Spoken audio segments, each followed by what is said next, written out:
provides that Parliament shall facilitate public participation and involvement in the legislative business and other business of Parliament and its committees. Section 6(4) of the Act further provides that the clerk shall notify the public of the time and place for holding an approval hearing at least 7 days prior to the hearing. In this regard, the clerk did publish an advert in the local dailies and notify the public of the time and place for holding the approval hearings of the nominees in accordance with the requirements of Article 118 of the Constitution and Section 6(4) of the Act. Section 6(9) of the Act provides that any person may, prior to the approval hearing and by written statement on oath, provide the clerk with evidence contesting the suitability of a candidate to hold the office to which the candidate has been nominated. To this end, and in accordance with the requirements of Section 6(9) of the Act, the clerk, via an advertisement published on 7th October 2022 in various local dailies, did invite the public to submit memoranda contesting the suitability of any of the persons nominated to the offices of the Cabinet Secretaries, Attorney General, and the Secretary to the Cabinet. By close of the date and time of receiving the memoranda from the public, the committee had received a total of 22 memoranda which the committee shall consider in seeking to determine the suitability of the respective nominees to hold office. Additionally, the clerk also wrote to the relevant bodies, this being the Ethics and Anti-Corruption Commission, the Higher Education Loans Board, the Kenya Revenue Authority, the Directorate of Criminal Investigations, and the Director of Public Prosecution, seeking the relevant information or any relevant information relating to the nominees. In conducting the approval hearings, which are scheduled to commence soon hereafter until Saturday, 22nd October 2022, the committee shall be guided by the provision of Section 6, 7, and 8 of the Act, which provide, and I quote, an approval hearing shall focus on a candidate's academic credentials, professional training and experience, personal integrity, and background. The criteria specified in the schedule shall be used by a committee during an approval hearing for the purposes of vetting a candidate. Additionally, Section 7 of the Act provides that the issues for consideration by the relevant House of Parliament in relation to any nomination shall be the procedure used to arrive at the nominee, any constitutional statutory requirements relating to the office in question, the suitability of the nominee for the appointment proposed having regard to whether the nominee's abilities, experience, and qualities meet the needs of the body to which nomination is being made. The parameters espoused in Section 6, 7, and 8 and Section 7 of the Act shall also form the basis through which the committee shall conduct the approval hearings. Upon conclusion of the approval hearings, the committee shall proceed to prepare a report for tabling in the House in accordance with the requirements of Section 8 of the Act. It is worth noting that Article 773, 2A and B of the Constitution provides that the guiding principles of leadership and integrity include a selection on the basis of personal integrity, competence, and suitability, and objectivity and impartiality in decision-making, and in ensuring that decisions are not influenced by nepotism, favoritism, other improper motives, or corrupt practices. Consequently, members, the committee is bound by the guiding principles of leadership and integrity and is required to conduct the approval hearings in accordance with the dictates of Article 73, 2A and B. Members, in your folders, you have been provided with the copies of the Constitution and the relevant Act, so you need reference that are available to you. Second short communication.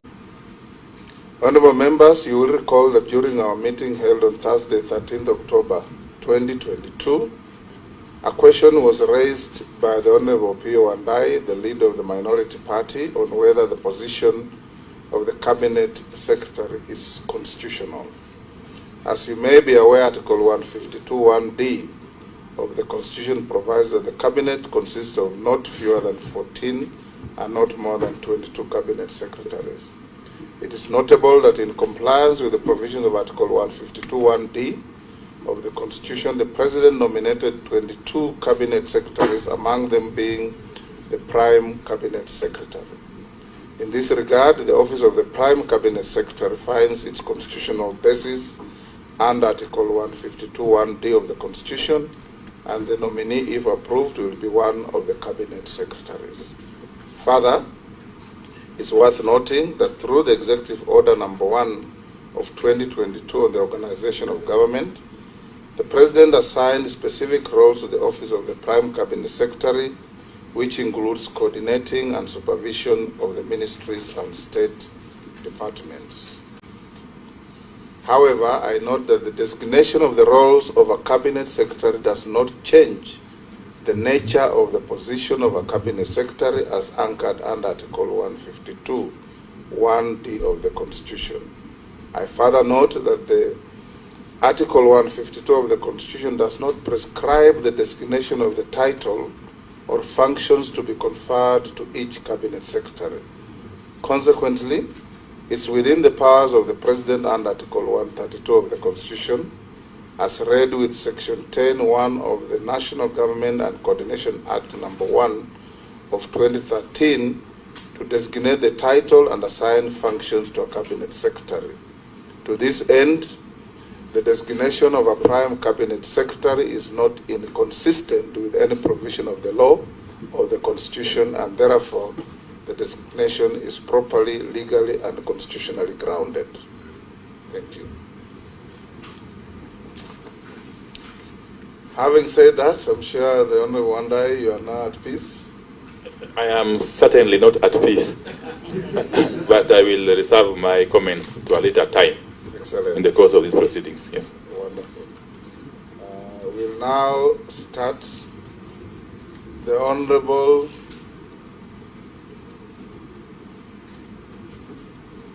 I now introduce to you the first nominee to appear before the committee, the Honorable Wycliffe Musalia Mudavadi, who is sitting before you. We'll introduce the members of the vetting committee, starting with the chairman, who is the Speaker of the National Assembly, Moses Masika Wetangula. I'll now invite the members to introduce themselves, starting with the leadership, sitting on my left. Thank you, Honorable Speaker. My name is Kimani Shongo, Member of Parliament for Kikuyu, the Leader of Majority. My name is Opio Wandai, MP for Ugunja. Thank you. My name is Honorable Junet Mohammed, Member of Parliament for Suna East and Minority Region. Good morning, members. My name is Owen Baya, Member of Parliament for Kilifi North and Deputy Leader of Majority.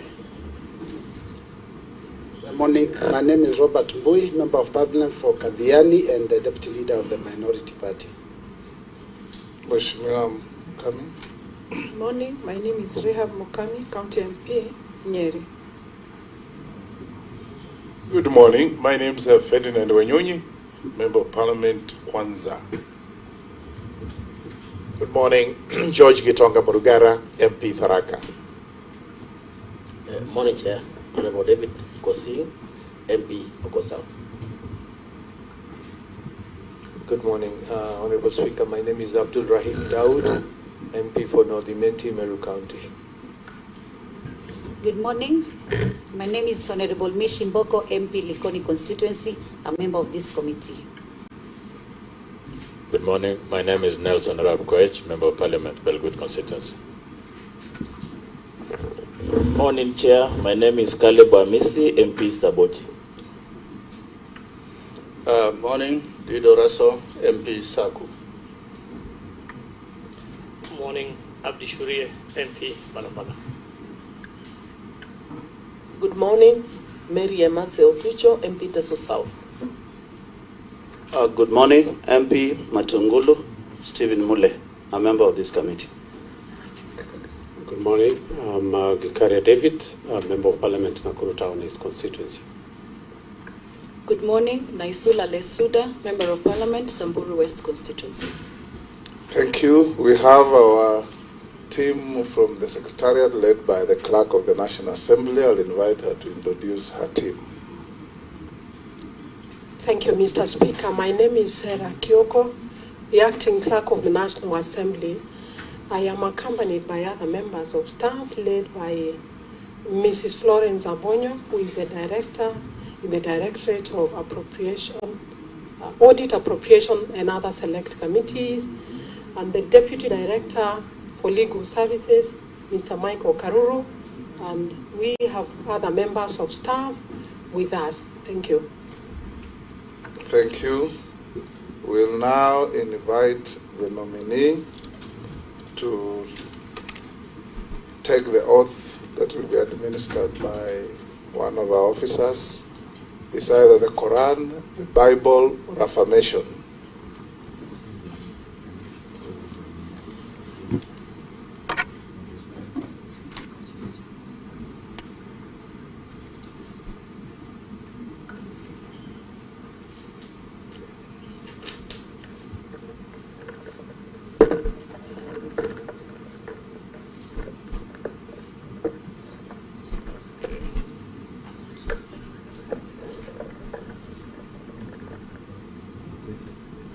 I, Wycliffe Musalia Mudavadi, do hereby solemnly affirm that I shall testify on all matters in question and tell this committee the truth, the whole truth, and nothing but the truth.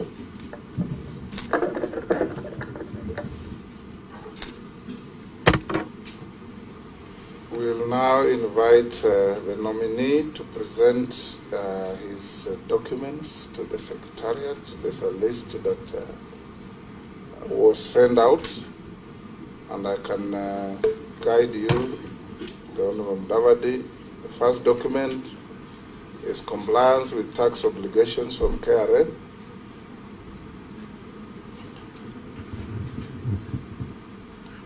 The second document is clearance with Higher Education Loans Board, that you don't owe the public any money in that institution.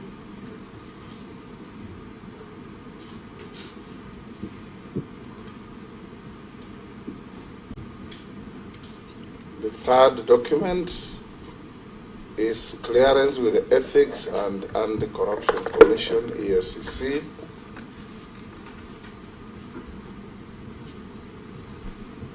The fourth document is Certificate of Good Conduct. You've given them? Yes, I've given them. Okay. The fifth is a question to you. Have you ever been charged and convicted in a court of law for a criminal offense? No, Mr. Speaker. Third, have you ever been adversely mentioned in an investigatory report of a parliamentary committee or commission, and if yes, do you have any details? To the best of my knowledge, nothing in the last few years. Are you a dual citizen of Kenya and any other country? No, I'm a Kenyan citizen.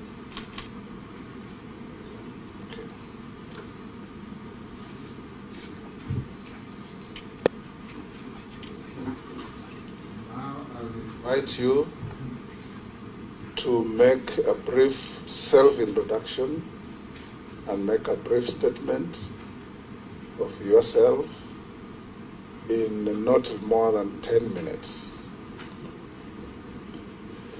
Thank you, Mr. Speaker, and also Chairman of the committee, and all honorable members of this distinguished committee. I am Wycliffe Musalia Mudavadi. On a lighter note, I'm usually called my DVD.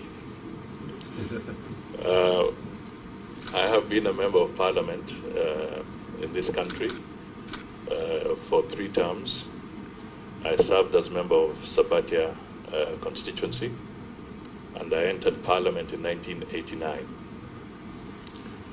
Subsequently, I've also held various public positions I have served as a Minister for Supplies and Marketing, Minister for Finance, Minister for Agriculture, Minister for Transport and Communications. I have also served as Minister for Local Government and Deputy Prime Minister. I have also served a short stint as a Vice President of the Republic of Kenya. Mr. Speaker, I've also been a member of leading political parties in this country. I was a member of KANU. I served as chairman of Kakamega branch and Vihiga. I have also been a member of the ODM party, where I was up to the level of deputy party leader. And at the same time, I have served as vice chairman of KANU. I've also been the party leader of the UDF party and the Mani National Congress. And now I am part of the Kenya Kwanza coalition. That is a profile, Mr. Speaker. But I think just coming to the issues at hand, first of all, I just want to say through you that I am honored and privileged to appear before this committee so that we can talk about the kind of people and the kind of vision that is required to be able to make Kenya a better place and to improve on the governance and democratic processes of our country. Mr. Chairman, I will also, through this committee, extend my appreciation to the President of the Republic of Kenya, Dr. William Samoei Ruto, for having seen it fit to nominate me to this position of Prime Cabinet Secretary. Mr. Speaker,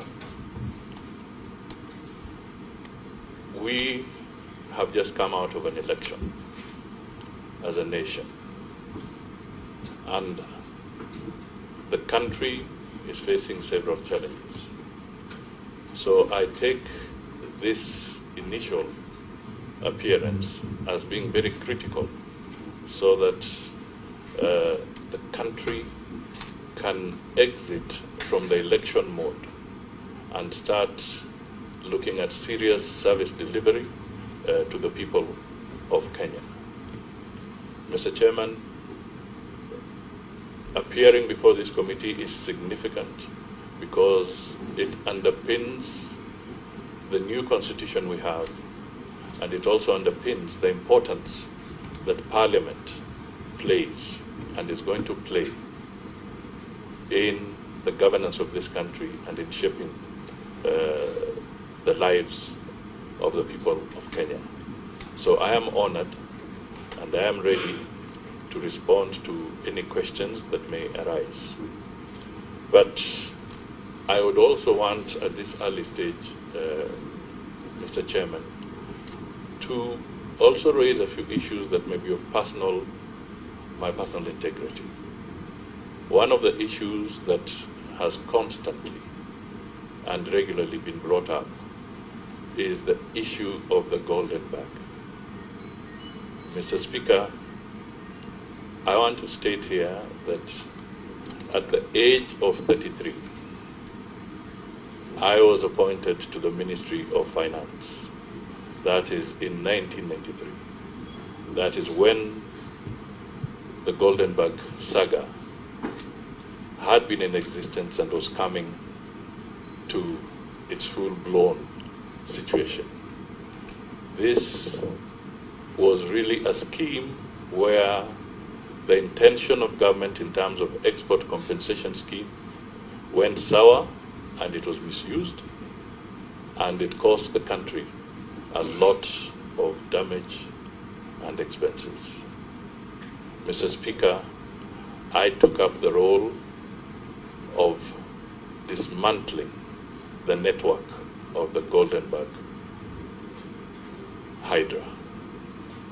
There are so many issues to this, and subsequently, Mr. Speaker, There was even a Judicial Commission of Inquiry under the government of President Mwai Kibaki when he was elected.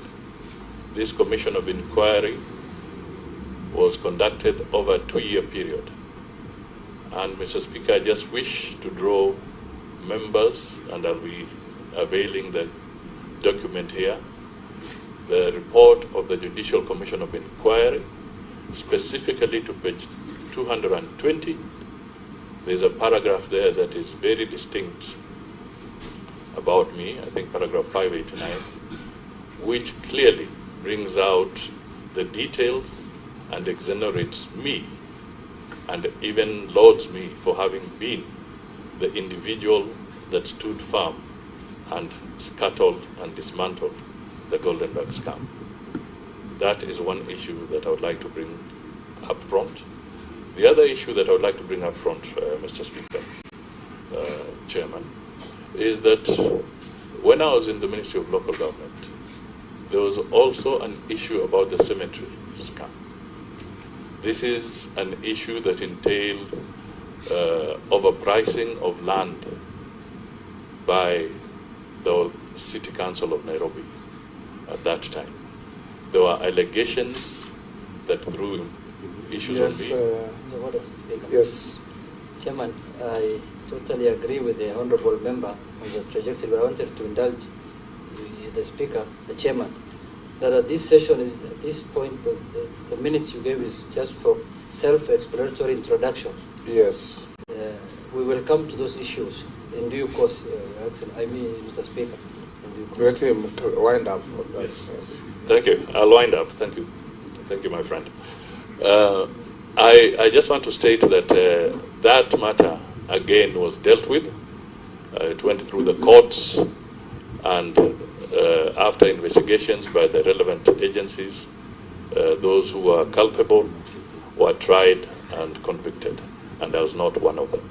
So, Mr. Speaker, I just want to state that it is important that these issues hopefully will come to rest as the details come out. And I want to assure the members of this committee that it is my intention to work very closely and cooperate with the National Assembly, with the legislature, in ensuring that we have a better country. Thank you. Thank you for sticking to your 10 minutes. You have actually taken less. A few questions before we open you to members of the committee. Have you at any time held any position in a political party? Yes, Mr. Chairman, I have. Which is? I have, the most recent one was being party leader of the Amani National Congress. Are you still the leader? No, Mr. Chairman. Have you ever been dismissed from office for any conflict between personal interest and public or official duties? No, Mr. Chairman. Have you ever been adversely associated with practices that depict bias, favoritism, or nepotism in the discharge of public duties? No. Would you tell this committee your financial net worth? Mr. Speaker, yes, I would comment on that.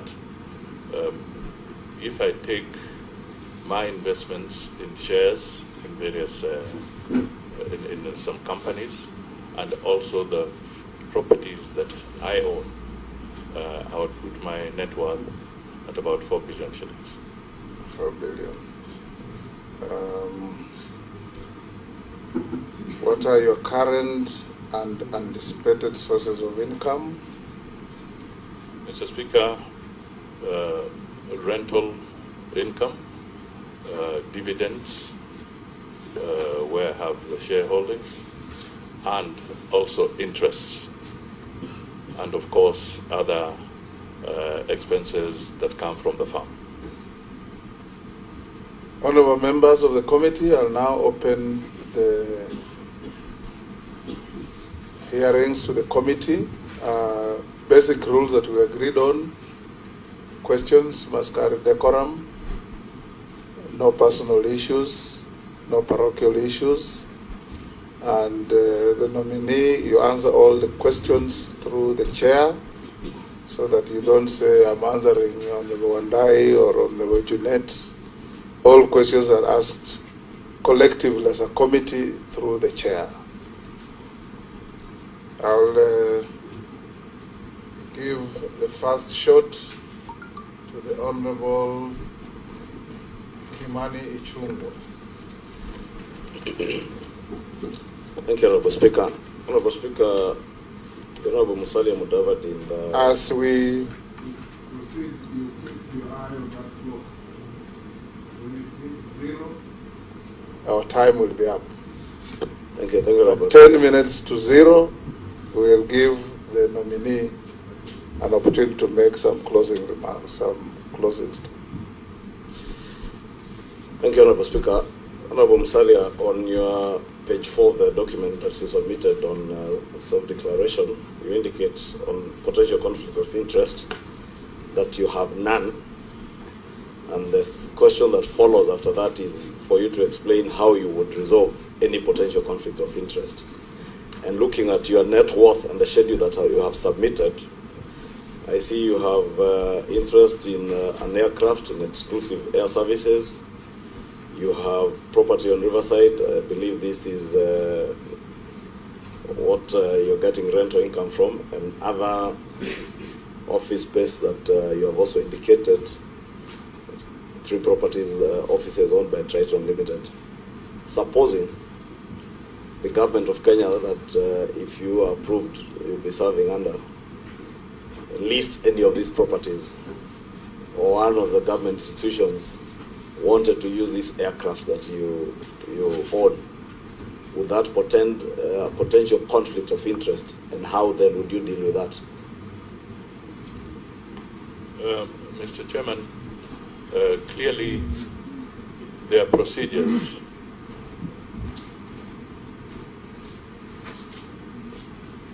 sorry.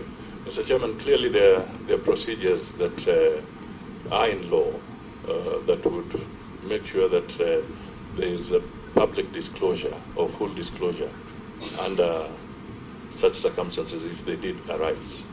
But Mr. Speaker, I would also want to state that there are processes that would have to be followed legally, and I would not in any way interfere with such a process if it were to arise. Secondly, I would not use my position in public to try and interfere with that. I would really stick to the issues required in terms of integrity as required by law and the Constitution, so that any conflict that would arise would then not have to arise. Honorable Wandai. Thank you, Mr. Speaker. I have got 2 questions in quick succession.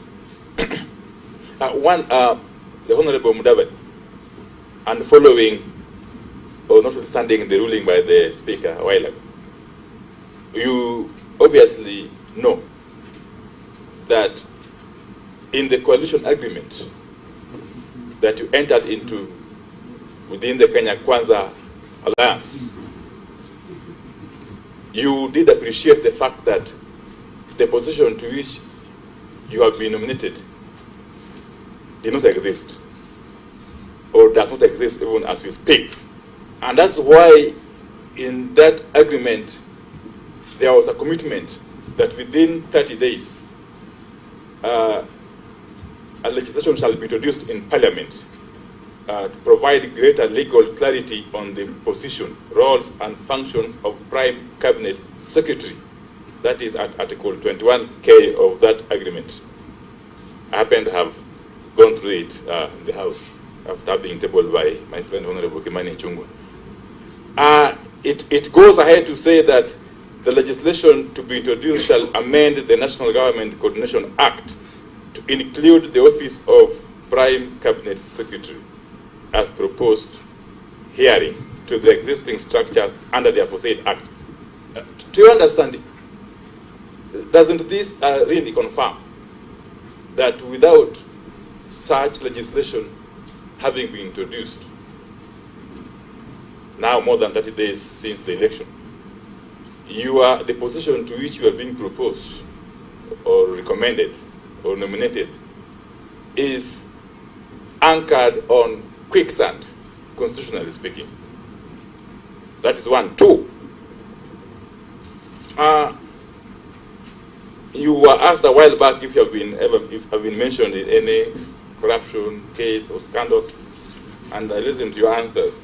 But let me jog your memory, Honorable Mudavadi. On the civil case number 280 of 2007, that is the Kenya Anti-Corruption Commission versus Wycliffe Musalia Mudavadi. In this matter, you are being accused of having fraudulently acquired property in Woodley Estate in Nairobi, property that belonged to the public, a property that was under the care of the Nairobi County Council then. This property is reference number LR number 209-13-539/129. What do you have to say about this? And if indeed it is true that you participated in what Kenyans would love to call grabbing of public property, public land, how does that sit with the requirements under Chapter 6 of the Constitution? That if by any chance you are approved, you will be swearing to protect and adhere to. Thank you. Thank you, Mr. Chairman. I'll start with that very point. This is the Woodley Estate. Woodley Estate is a property that belongs to now the county government of Nairobi. And I want to put it very clearly here that I stayed in Woodley, and our family has always had that premises. Now, I want to put it on record that to this day, we pay rent to the county government of Nairobi. At no time has that property ever been transferred. I want to put it on record here that the ethics or the Kenya Anti-Corruption body at that time went on a tangent that they had not verified the facts. I ended up also seeking legal redress for defamation on their part and for them having given out misleading information. Mr. Speaker and Mr. Chairman, as we speak today, the same property belongs to the county government of Nairobi, and we pay rent. I will not be paying rent for a property that is personally mine. And therefore, I was not involved in any land grabbing whatsoever. The records are there, and I can request that even this committee can go further and seek whatever evidence they wish from the county government of Nairobi on that particular issue. And hopefully it will also be put to rest, because it was, in my view, a witch hunt at that time. Mr. Chairman, I also want to say that it is on the coalition agreement. It is true that the founding members of Kenya Kwanza, that is Amani National Congress, a party that I belong to, but I'm no longer the party leader, the Ford Kenya, Mr. Chairman, you happen to be a member of that party, and of course the UDA party, headed by the President of the Republic of Kenya. We did enter into a coalition agreement, which we submitted to the Register of Political Parties, and it is a valid legal coalition document. Mr. Speaker, when we were forming government, we were alive to the fact that there are issues that can be done and executed by the President through the executive order. And these are now being manifested through Executive Order number 1. Now, the streamlining and clarity that we spoke about would be those that would help in refining the mechanisms of coordination of government. But they do not in any way negate the fact that the President, constitutionally and in accordance with the Coordination Act, has the powers to set up his government and assign functions, and this is under Section 132 of the Constitution, assign functions to his cabinet secretaries or to other persons in government in a constitutional manner to assist him in the delivery of services and leading the country. So I believe that we have not breached any law, and when we talked about looking at the Coordination Act was in the context of strengthening that Coordination Act and not necessarily saying that it is an impediment. Honorable Naisula. Thank you, Chairman. Honorable Musalia, you have been a fierce critic of the previous regime and especially on matters corruption. And if the recent events by the Office of the Director of Public Prosecution to withdraw cases of corruption are anything to go by, how do you intend to fight corruption in public service when it is clear that there is no political will to fight it? And what are your views on the withdrawal of these corruption cases, and why at this particular time? Thank you. Mr. Chairman. Before you answer, yes. Honorable members, we did agree as a matter of procedure that you lift your tongue and not your hand. So you wait when the member has finished, the nominee has finished, then you lift your tongue. It makes it easier for the media and for us here. What we can do, if you have a pen and paper, Honorable Mudavadi, we can take 2, 3, 4 questions, then you can be able to answer.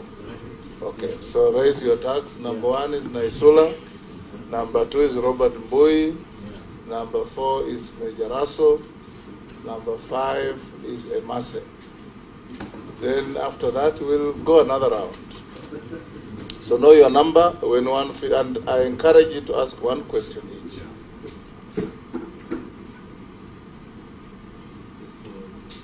So I can deal with that one first, and then we come to the second. Yeah, deal with that, then the rest will follow in the manner we have given the numbers. Yeah, thank you, Mr. Chairman. I would like to say that, first of all, I need to appreciate, and we all ought to appreciate, that the Office of the Director of Public Prosecution is an independent office, and we have no oversight over that office. It is independent and it makes its own decisions. So the details and circumstances of why he would drop cases, I think that office would be best suited to respond to it directly.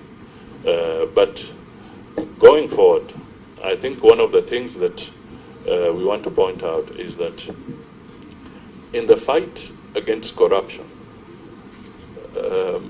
I think we should move away from any attempt to weaponize or to try and use such battles against corruption for political purposes. So, Mr. Chairman, I am so refrained to comment in detail because, as I said, the DPP office would be best suited to respond to this. But I think going into the future, it should be clear that whenever we are dealing with corruption, we must avoid anything that is a witch hunt, anything that is politically instigated, and we must be sticklers of the law. And going forward, I think what is important is through Parliament to see how independent institutions within the justice system and of course those that handle other matters are properly resourced so that they can do their work without any fear or favor whatsoever. Thank you. You'll record the next 4 questions and then answer them in the row in which they came. Thank you, Chair.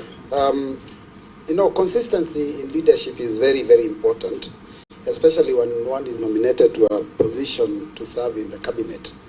I would like to ask the nominee, during campaigns, you were very persistent in castigating the change of constitution under the BBI.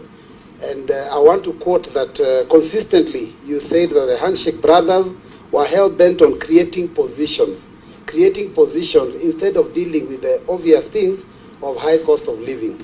Now that you have been nominated to this position, which is one of the positions that we were talking about, which is a position of Prime Minister, do you still hold that view? Secondly, you are also totally opposed to the issue of borrowing during the campaign trail. Are you still opposed to this government borrowing any further monies? And thirdly and last, I want you to stick to an average of 1 question. I'll tolerate 2. 3 is final. Very important. Because we are almost 21. And you saw how quickly I was speaking. To make sure that... it doesn't diminish the substance of the question. But I'll allow you, but honorable members, going forward, I encourage you to ask 1 question each, if you can. Yes. Thank you for your indulgence, Chair. This is an issue to do with what the President talked about when he was appointing this office. And he said that after the office of the President and the Deputy President, this would be the 3rd most powerful position. The Constitution gives the 3rd most powerful position in the country to the Speaker of the National Assembly. What is your comment on that? Thank you.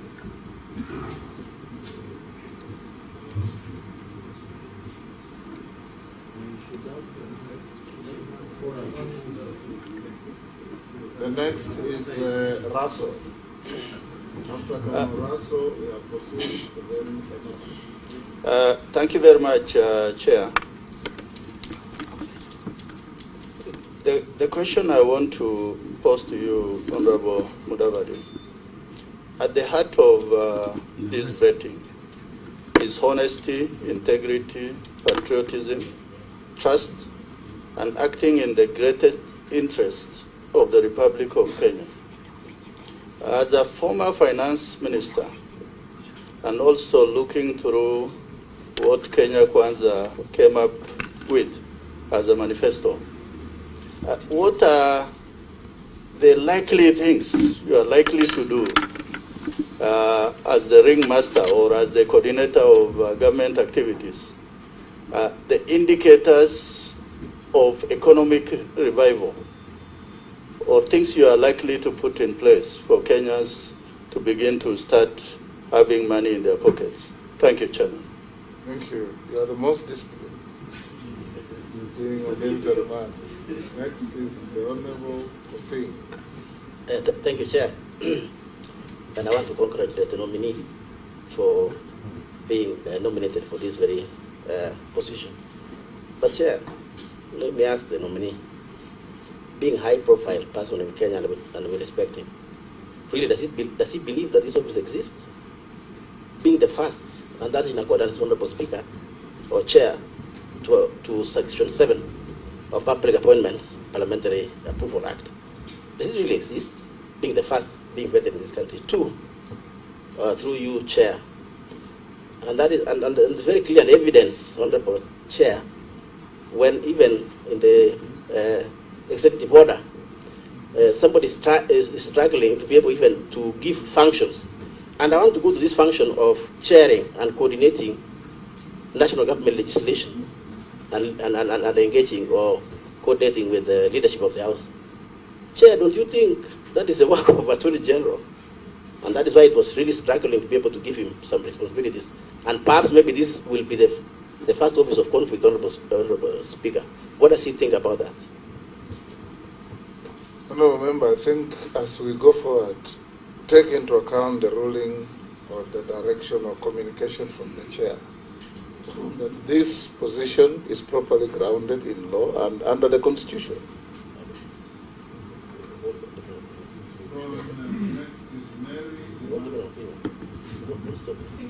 When you finish, you switch off your microphone, please. Thank you, Mr. Speaker. Honorable Mudavadi, there is a general perception that the duties of the Prime Cabinet Secretary are similar to those of the Deputy President. How do you intend to ensure that there is no conflict between the two offices in undertaking your responsibilities? Thank you. You may now answer the 4 questions. Thank you, Mr. Chairman. First of all, I just want to state that I am a person who believes in consistency, and I will explain myself so that that issue can be clarified. Mr. Speaker, the issue that relates to the BBI debate that is now behind us, if one will recollect very carefully, on both occasions, when I was at the Bomas of Kenya at one of the public functions, I did highlight that there are some good things in that document, and there are also some toxic things in that document. What I said then still holds today. And clearly, one of the issues that was on the table at that time was that the issues around the BBI found their Waterloo because we did not listen to each other. I will personally say that at one point I did highlight at the BBI meeting that this institution called the Ombudsman to the Judiciary was going to scatter the very noble objectives within the BBI document, because it was going to encroach on the independence of the judiciary. Mr. Speaker, without blinking, the people at Bomas heckled because they thought that we were not speaking to the truth. But one of the key issues that led to the Waterloo of the BBI document in the courts of law was precisely that, because it was a good document mixed with some toxic aspects, and that is a matter that is now behind us. Mr. Speaker, it also is important for us to consider that in the conversation, the reorganizing of government, and that is one of the things we said, you could reorganize government at a less cost without having to go to certain levels. And if then the country is in the right mood and there is sufficient public participation and consensus, constitutions will be amended, and in any case, there is room for amendments of constitutions. So on that score, I just want to say I've been consistent, and I don't think I misled anybody on this particular issue. I want to state that on the question of debt, the country right now is facing a challenge of debt. And from 2015, for instance, I was very consistent to the Kenyan people during my political campaigns then, stating that we need to rationalize our borrowing, to be more prudent, so that the profile of our debt can have more concessionary funding. The portfolio should have more concessionary funding and limit the levels of commercial debt that we were incurring. I think that remains an objective that we must pursue as a country going forward, because we will still borrow. But we must borrow prudently so that the debt repayment process does not harm other activities of government. We should not be borrowing to deal with our current expenditure. We should be borrowing so that we can engage in serious capital development, whether it's in infrastructure, water, health, etc. So these are critical issues that I would be saying that working in a collaborative manner with Parliament, we can find better solutions collectively in dealing with this particular debt challenge that we have. But ladies and gentlemen, I think it should also go on record that we must be an honorable government. And honor in this kind of situation for any nation is your ability to repay your debts. We should not be a country that should walk into the defaulting mode. And it will be therefore necessary that going forward, we work closely with each other, and Parliament also plays its oversight role so that the honor of this country can be maintained on this debt issue. Therefore, I would just want to say that we will be paying close attention. Personally, I'll be paying very close attention because the heartbeat of this country is our economy. The people are suffering. The cost of living is very high. And the initiatives that we must bring forward through legislation and even policy interventions must be those that will mitigate these particular challenges. But they must also be realistic and be in accordance with the law. I also want to touch briefly on the issue of the Kenya Kwanza manifesto.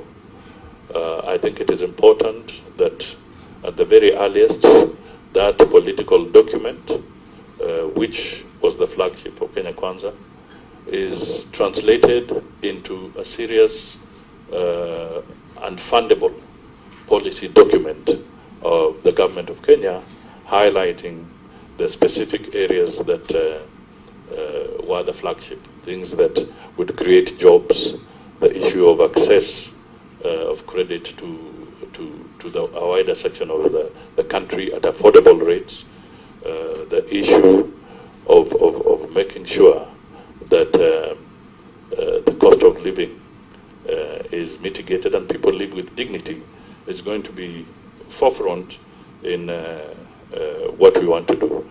So we will engage all stakeholders, and I'll want to plead that we work very closely with Parliament so that we can remove the backlog in pieces of legislation that may be obstacles towards moving forward. We'll be open to also listen to ideas and even support legislation that will come for the benefit of this country from the opposing end of our chamber, because we have one nation and we have to work together collectively to find solutions. I also want to state that the AG's office, Mr. Chairman, is the primary state legal advisor to the government. And they have a lot of other functions that they also deal with. Now, when we say that my office will be providing greater liaison, Mr. Speaker, Mr. Chairman, this is important because we live in a political world.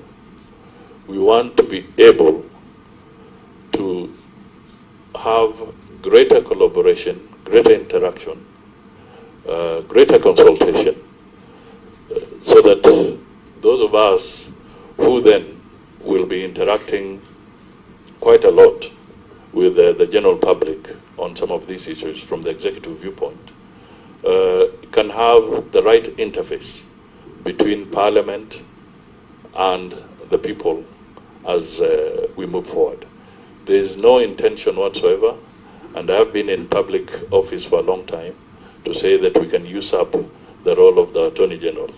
We shall be very careful, but it is important that that political aspect of it is brought forward more effectively than in the past. We must have more robust consultation, Mr. Chairman. I also want to make it very clear that we want to bring a whole of government. We want to bring that cohesion. We don't want to operate in silos. We don't want to be territorial. And I think this speaks volumes in the functioning of government. I think part of our problem sometimes is that somebody says that this is my boma, and I don't want anybody else to be part of this boma or to be in this boma. I think that is dangerous going forward if you want to work together as a nation and to have a coordinated government. So we want to have that open and holistic approach. I also want to assure the members that I don't think President Ruto was struggling to define functions of this office. It was perfectly in his realm to examine and decide how we can support each other. And I am sure that if we look carefully, there's no conflict whatsoever with the functions of the Prime Cabinet Secretary's office and the Deputy President. And I also want to put it on record that where would you find a government on this earth where there are no cross-cutting issues? There are always cross-cutting issues in government, which require consultation. So at a personal level, I will not hesitate to walk from my office and visit the Deputy President's office and consult with him if there's any issue that required consultation. Thank you.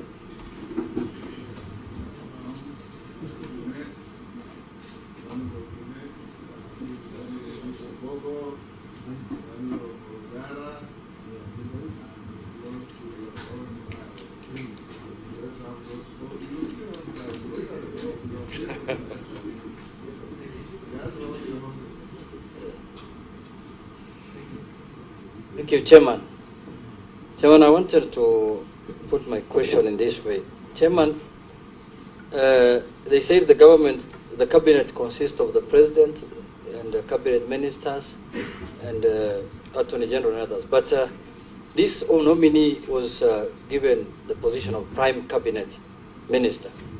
And in that, it means that he is the most senior cabinet minister than other cabinet ministers. But when I looked at the executive order that was released by the president, Mr. Chair, one of the functions that was given to this office is to chair, number 4, is to chair the principal secretaries' committees and supervise the technical monitoring and monitoring evaluation of government policies programs. Now, this is a senior minister. They are cabinet ministers. They are principal secretaries in every cabinet ministry, under every cabinet minister, who report to their ministers. So I'm wondering, how should a senior cabinet minister chair principal secretaries when you know that there is head of public service also who coordinates principal secretaries? So I'm wondering, the cabinet prime minister is dealing with cabinet principal secretaries who have ministers in their line of duty. But more importantly, Chair, I also want the nominee to take this opportunity to slate and lay to rest the issue of the golden bag. The golden bag issue, and this other issue of the cemetery land. And having been a mayor of a city one time, under the previous CAP 265, the previous Act of Parliament. Which city? Where you visited me one time. We couldn't find a proper hotel. I couldn't find a proper hotel for you, but you visited. The city with one street. So, Mr. Speaker, Mr. Chair, that cap required the approval of the cabinet minister for the county councils and municipalities for functions that they were supposed to do, including approving their budgets. So I want him to take this opportunity today to lay this matter to rest once and for all. And lastly, I wanted to ask the nominee whether he's happy with his office at Kenya Railways, whether that office is suitable for a prime cabinet minister. Thank you, Chair. Chair, before I ask my question, I want to put a rejoinder on what Honorable Junet has just said in the issue of Anglo-leasing, Goldenberg, and the cemetery land scandals. I would ask a question to Honorable Musalia. What will be taking responsibility mean to you? Because these things happen under your watch when you are the former finance minister and the local government minister. My question now will be, don't you think that His Excellency the President has done injustices to appoint some leaders among the cabinet secretaries who had already been rejected by the electorate, or rather by the public, during the just ended elections? I thank you, Chair.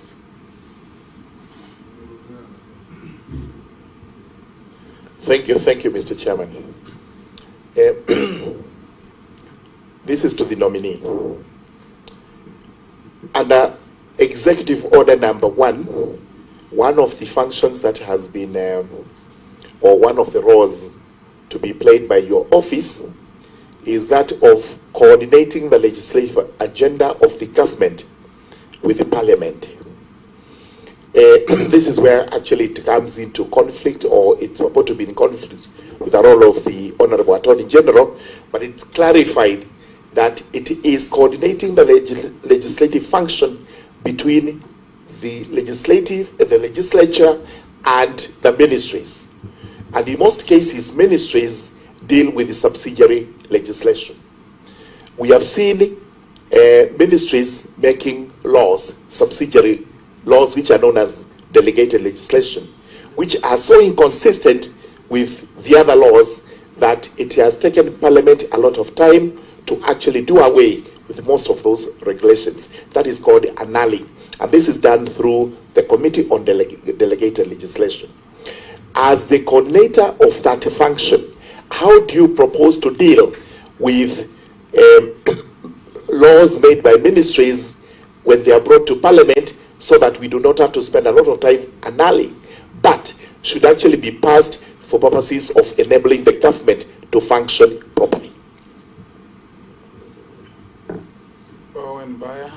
Thank you, Speaker, Chair.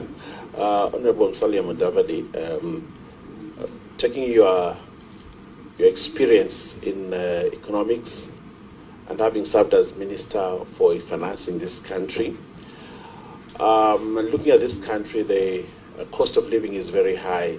We have issues of the subsidies in fuel and unga and all that. How would you advise the President on how to bring down the cost of living, how to work around the issues of subsidies and bring down the cost of fuel in this country, and what would be the expectations of Kenyans in terms of economic revival and economic uplifting as you take office as Prime Cabinet Secretary? Thank you. There we go. Nominee.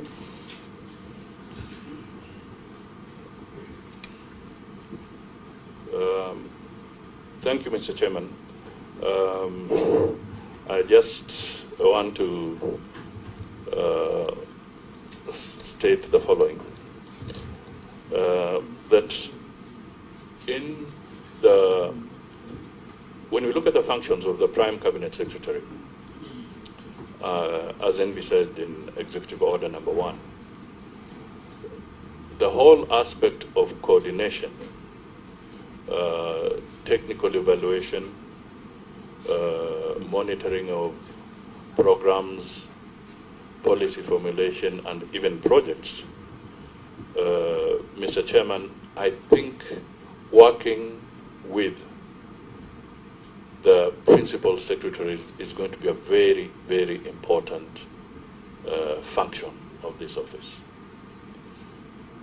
It is important for us to acknowledge that principal secretaries are the accounting officers, They're the ones who go into the detail of financial disbursements in their respective ministries.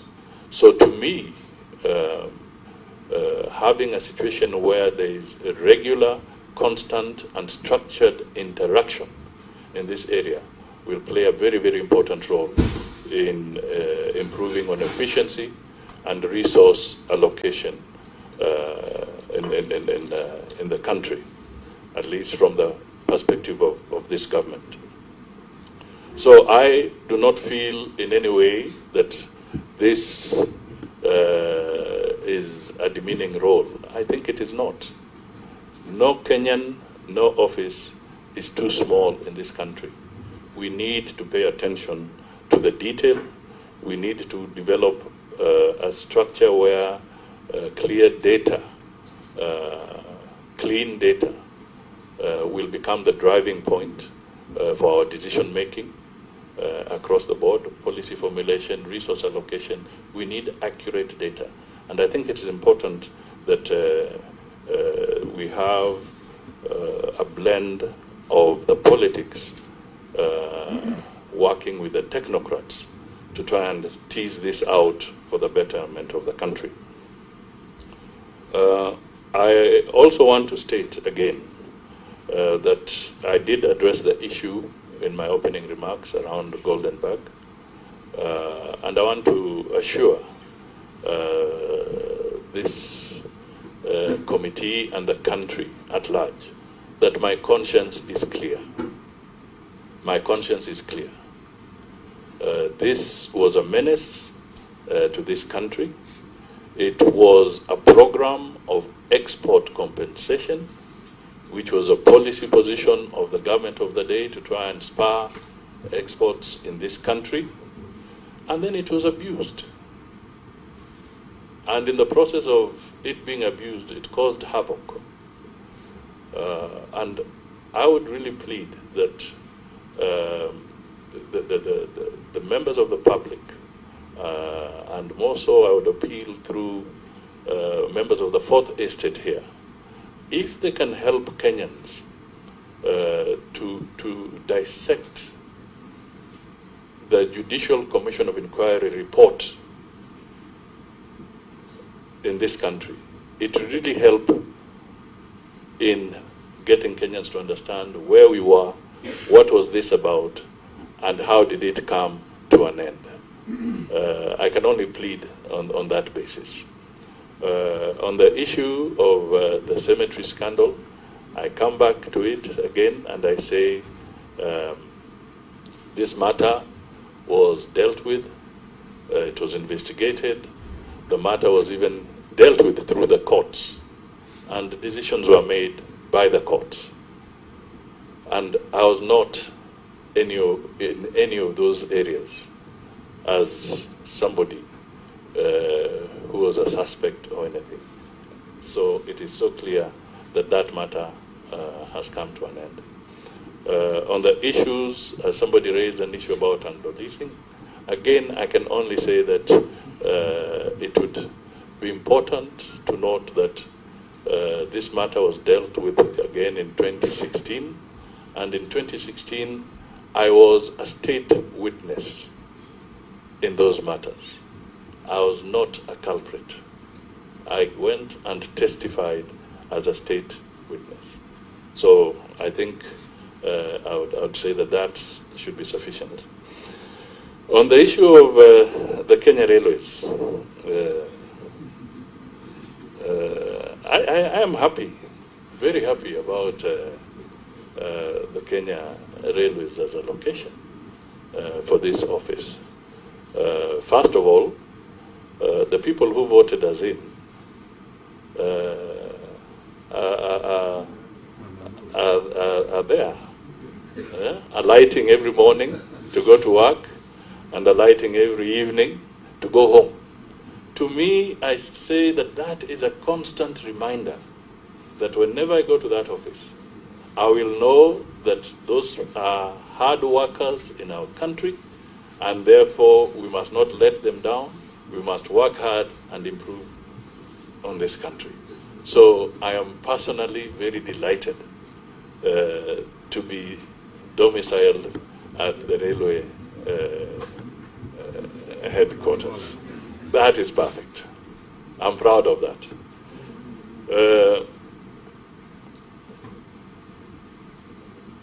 Mr. Chairman,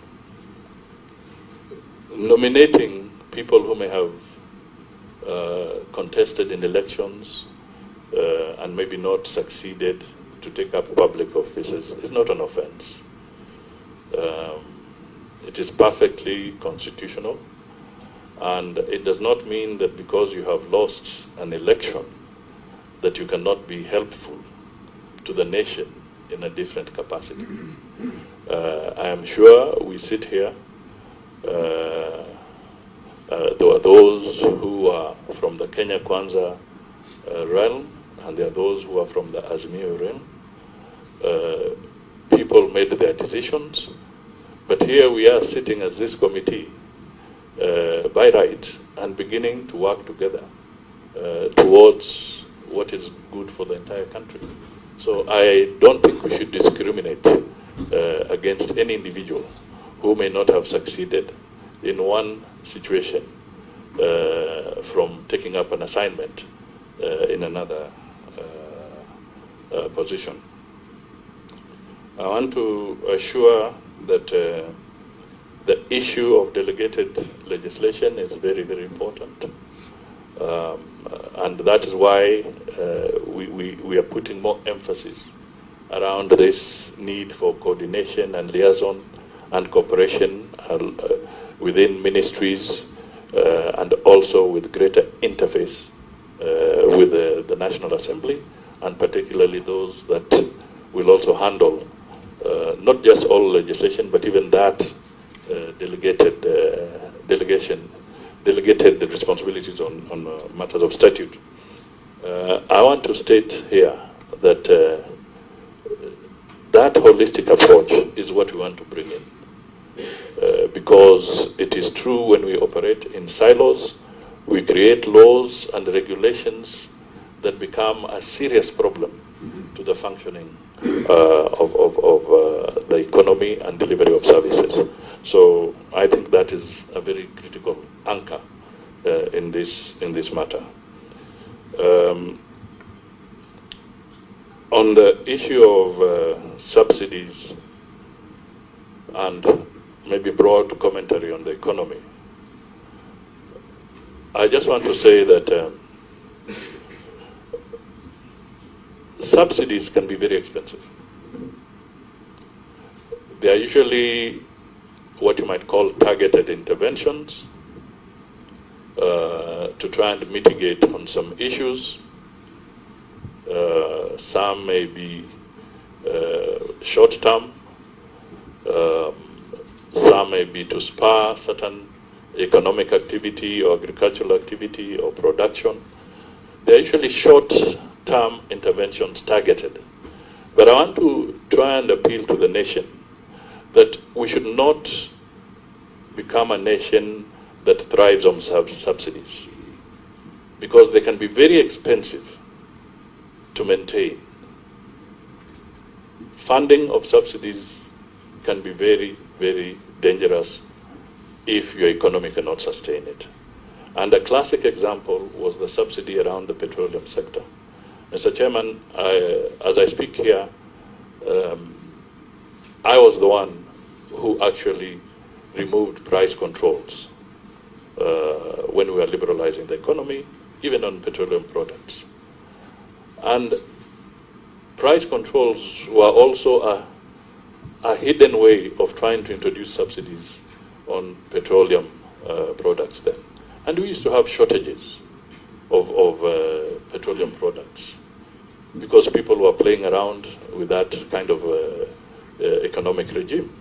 So if we want to go forward, we must be very, very careful that subsidies do not become a permanent feature of our economic policy. That is what I would advise, and that is what I'll advise the President and advise the Kenyans on this matter, that we must find better ways in the long run of spurring economic growth and activity so that people can move away from that. And the key is to make sure that inflation is tamed. Because the whole issue of subsidies is because somebody feels that something is not affordable. So they're looking for some mitigation.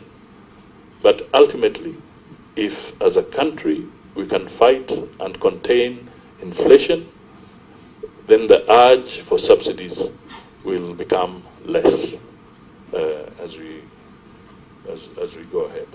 So I didn't want to make this too much of that, but I was just looking at it as a generality and as something that we need to pursue. Thank you.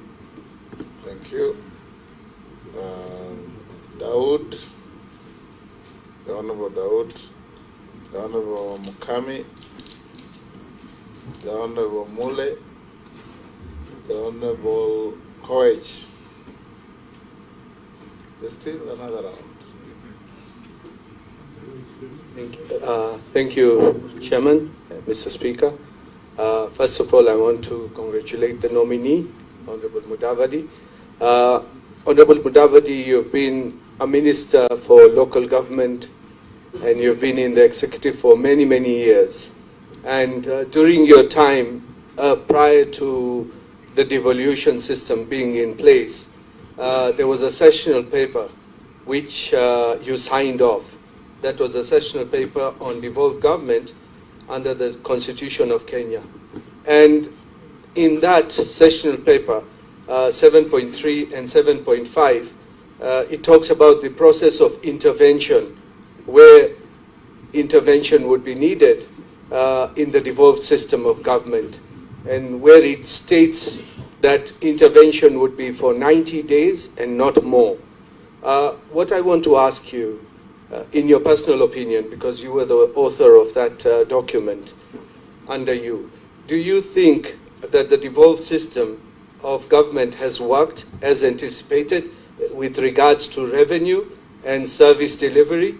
And as well as, do you think that under the devolved system, the national government should take over any functions which are assigned to the county government, and NMS was established by the national government, which had 2 years under its wing? Do you think that do we need as a national government to take over any other county in the same manner as NMS? Because if it is possible, then is it 90 days? Because I know that's not your purview, but because being a minister for local government for all those years, and in being in the executive, would you advise the president to do what you have suggested in that document? Second question would be for the state corporations. Please, Mr. Speaker. You are aware that many parastatals are not performing the way they should.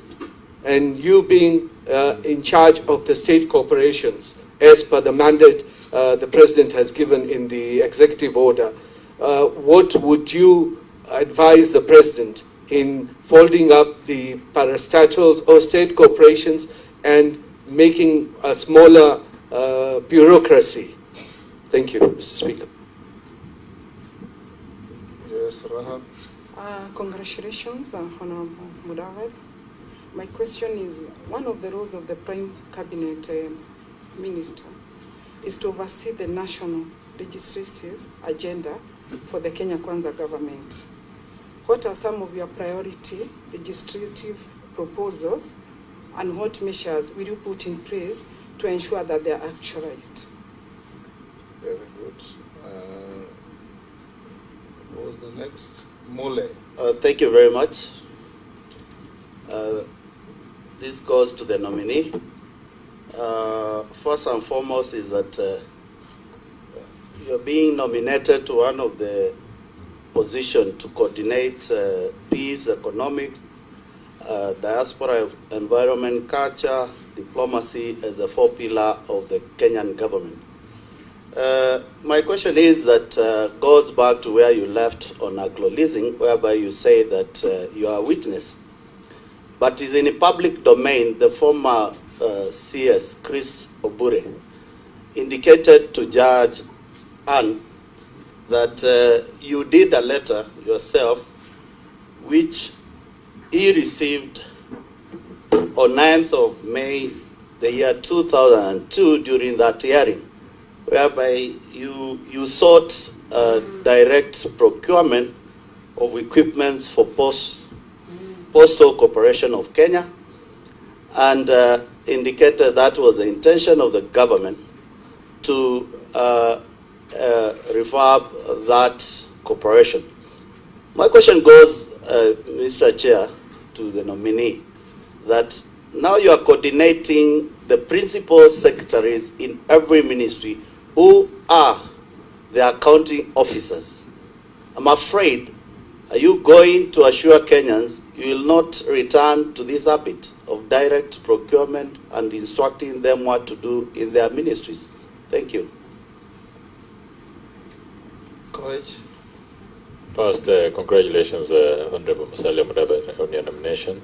My question is, one of your tasks, which will include supervising the technical monitoring and evaluating committees of government policies, programs, and projects. Projects across the country were halted for whatever reason, not only in the immediate preceding regime, but even dating back to 2002. In fact, statistics have placed the value of the stalled projects at 9 trillion, which is equivalent to our country's entire economy. The scenario is impacting negatively on us because we have to pay cost of the delay to the contractors and even making the costs high in the long run. What plans do you have, Honorable Musalia Mudavadi, with regard to the stalled government projects, and possibly, if you could give us a roadmap and even possibly timeline? Thank you.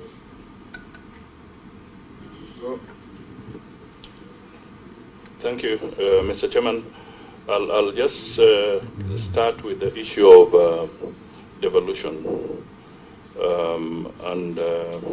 It is true that when the country promulgated the 2010 Constitution, I was tasked with the function of ensuring that the initial legislation, critical legislations to facilitate and actualize devolution were put in place.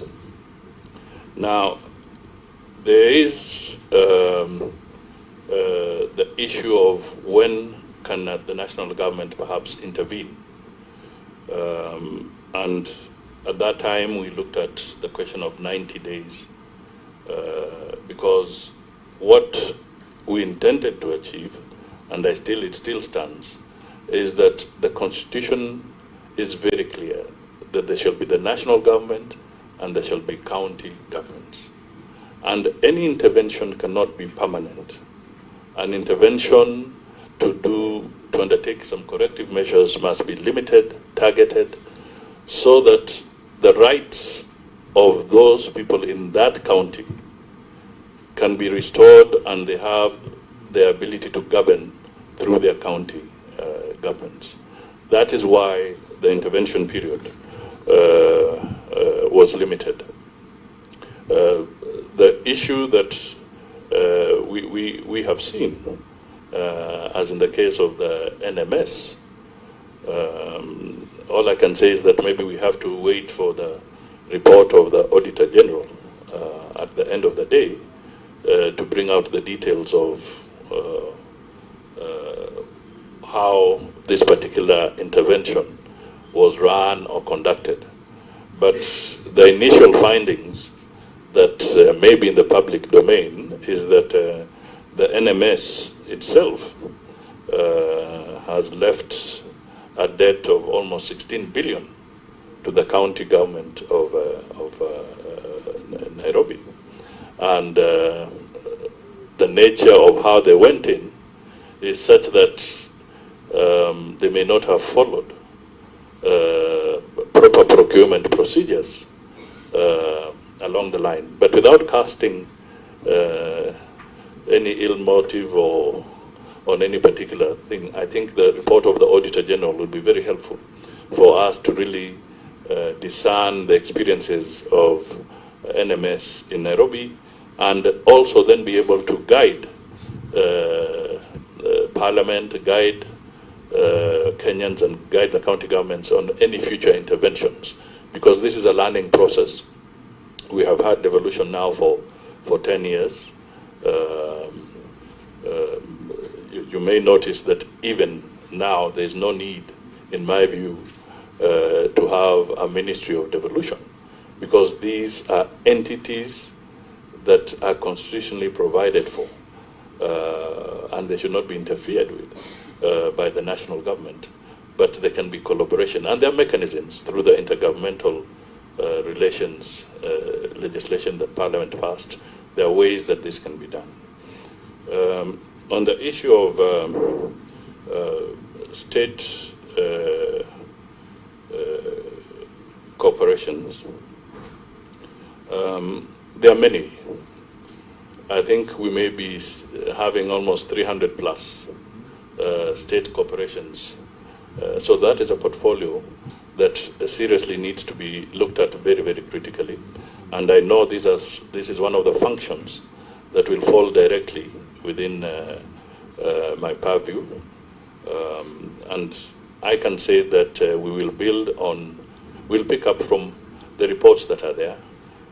There was the famous report by the Abdul Kadir Committee. That is a report that has very useful suggestions on the way forward. But I'll also be saying that,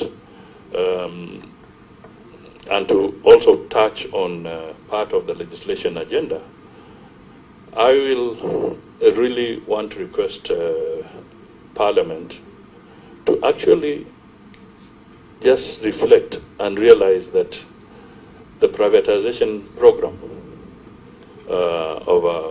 in our country of some of these state corporations has actually stagnated. It has not been moving at all.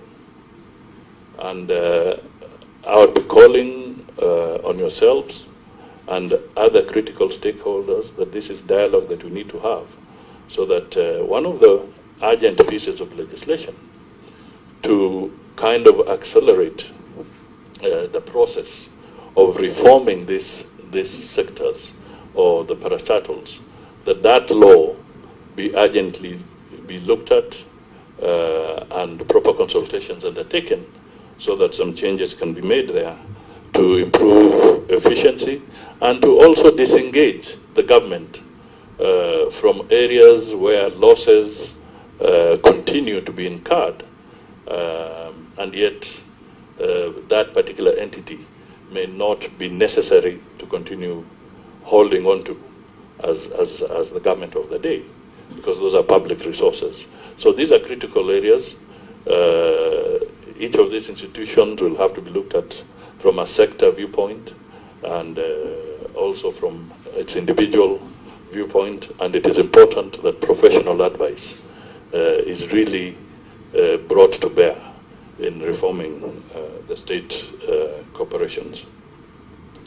So I've talked of an example of that as one critical piece of legislation. There are legislations that we will have to look at if we are going to have a hustler fund. It is important that the legal framework be determined quickly. We have to look at what are the existing funds. Are we duplicating? And if you're duplicating, what are the implications? So all these, as an example, would be again a critical piece of legislation to help in actualizing this process of providing greater access to credit by all Kenyans. There are laws that will be necessary, and I want to also appeal laws that will help in dealing with wastage and misuse of resources. These are critical areas that we can review together, and my target is to have legislation that will, to fast-track legislation that will also unlock the economic potential of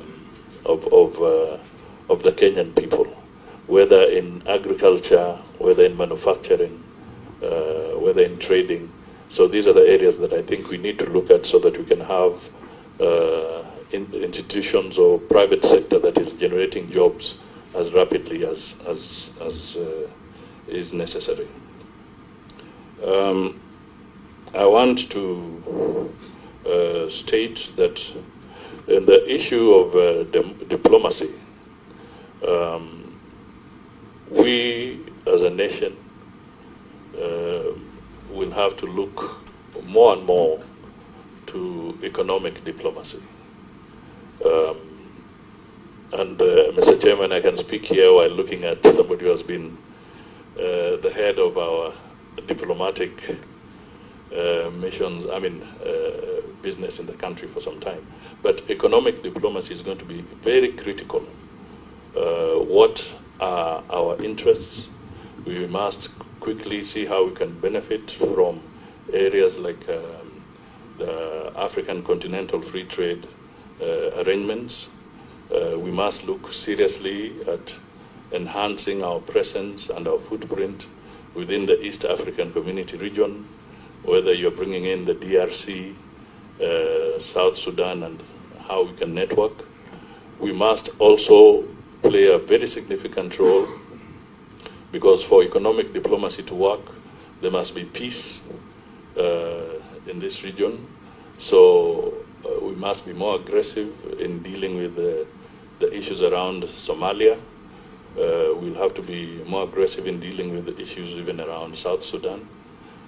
And I can give an example. For instance, there's a road that the government of Kenya, with its partners, want to push all the way to Southern Sudan. But there is an issue right up there between Kenya's border and South Sudan that requires urgent political resolution, because that road is supposed to link. So the funding is there, but the process cannot be completed or pushed further because there's still some political issues to be dealt with. So these, to me, are going to be very critical interventions that need to be done. The diaspora, Mr. Chairman, the figures are in the public domain. The Kenyan diaspora, for instance, brings in place into this country almost 480 billion Kenya shillings annually. And the president has, in fact, in designating the issues around foreign affairs, has now brought the issue of the diaspora to the limelight, because that has now become a very critical constituency in the development of our country. We also have to take advantage of things like the climate change programs and play a leading role in those areas. They also provide a platform for a lot of funding if we can work well within those circles. So in coordinating matters around diplomacy, I'll be putting a lot of focus there, while also saying that we need to also continue strengthening our relations with our traditional partners, and make sure at all times the Kenyan interest is covered. We may even want to work more aggressively. There's been an attempt about Kenyans who are suffering in some countries when they get jobs there. These are issues that will require very serious and more robust and high-profile intervention to try and deal with that crisis, so that we can avoid seeing the things we see and we read about, Kenyans undergoing very serious problems in different parts of the globe. I just want to repeat the issue around Anglo-leasing. I want to state that that matter was canvassed in court. It was dealt with. It is behind us. And even the issues that came up, it was not too long ago that I read in the papers that indeed even those who are facing trial on some of these issues were acquitted eventually. So it was dealt by the court. And I want to state very critically that ministers, or for that matter, cabinet secretaries, do not engage in procurement. You can talk about policy issues, but there is a procurement law that must be adhered to all the time. The halted projects or stalled projects, this is a crisis, and hence that very important committee of PSS and all the technical people, because we need to have a clear audit of these projects. It's clear that some may no longer be useful to the country, and therefore there's a very serious need for a detailed approach and professional approach to looking at these things, so that decisions can be made and appropriate interventions can be developed. And this also brings to question the serious issue of pending bills in this country, because very many businessmen, contractors in our counties, you know them, some have been crippled because they have never been paid for years. They are suffering.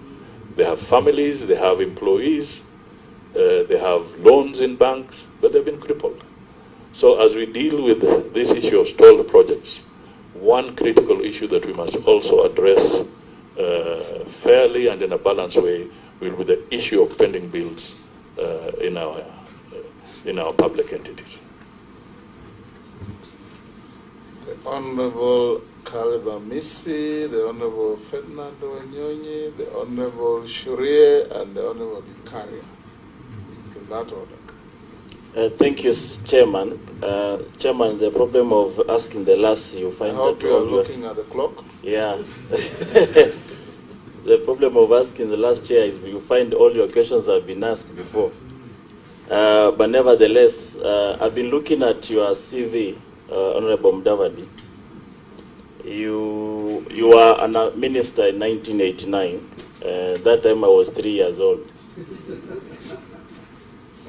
You were Minister for Supplies, Marketing, Minister for Finance, Agriculture, Information, Transport, Vice President. In fact, I remember vividly when you are the Vice President, you presented a check to me to go to Starehe, presented by Kenyans living in US. And now I'm serving my second term in Parliament. I'm here vetting you for a position that is still mesmerizing Kenyans. Does it portray you as a man who lacks ambition, or is it lack of option? Because you are going to be in a position, head of a cabinet. Kenya is an ambitious nation in the community of nations. We want to portray as an ambitious man who is at the head of the cabinet, the head of hell. Look at this history that spread in 30 years. Does it portray you as a man who does not have ambition? Thank you.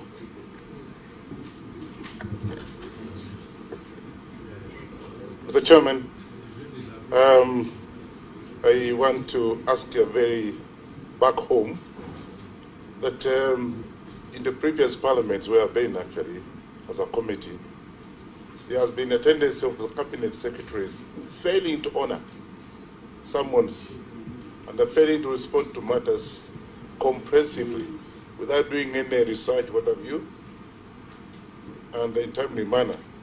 In your role, how will you ensure that the cabinet secretaries actually attend the committees and sometimes come to Parliament?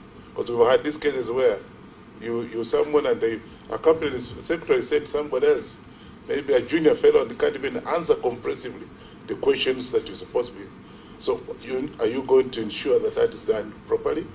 Secondly, the Speaker, I want to ask a question that is important in agriculture. We've had cases where, and now we have this drought, and irrigation is misplaced. Instead of being in agriculture, it's misplaced, it's actually in tourism. It's under blue economy. So are you able to assist to bring irrigation back to agriculture so that can be able to do some of the projects like Kalana Kulalu and the rest? Thank you. Thank you, Chair. I wish to ask the nominee, how does he want to cultivate a relationship and a good working relationship between institutions that oversight the government, e.g. Parliament and the Office of the Auditor General, with his office and being the Prime Cabinet Secretary together with his cabinet? Thank you. Thank you, Speaker. Pengine niulize ndugu yetu Wycliffe Mudavadi swali kwa Kiswahili. Unajua serikali ambayo iliondoka ilikuwa kuna agenda 4 ambazo zilikuwa nzuri sana, lakini haikuweza kutimiza yale maneno ambayo ilikuwa. So serikali ya Kenya kwanza iko na mambo 5 ambaye italete, na Mkenya wa kawaida ambaye umesema na unampata pale railways anakutazamia wewe katika ile position umepatiwa kuweza kuadimika kwa mambo ya ukulima, mambo ya the micro, small and medium enterprises, mambo ya nyumba, na nyumba tu si nyumba ya kulipizwa, ni ile nyumba ya mortgage ambaye Mkenya ataweza kupata shelter, pengine mambo ya healthcare na hii mambo mengine, creative economy. Wewe katika ile nyadhifa umepatiwa, ni njia gani utaweka mikakati kuonyesha mambo haya yatatimika na Mkenya asiwe tena atakuwa ni mambo ya kungoja kama ile the big 4 agenda ambayo iliwekwa na serikali iliyopita na ikuweza kutimiza? Asante. Yes, Honorable Mudavadi, the clock is ticking. You can quickly answer those questions. Okay. Thank you, Mr. Chairman. I'll start with the issue about ambition. You know, there's Shakespeare, and in his book Macbeth, he made reference to how you should manage your ambition. He called it vaulting ambition. If you can have vaulting ambition and you're not careful, as you try to jump onto the horse, you will land on the other side of the horse.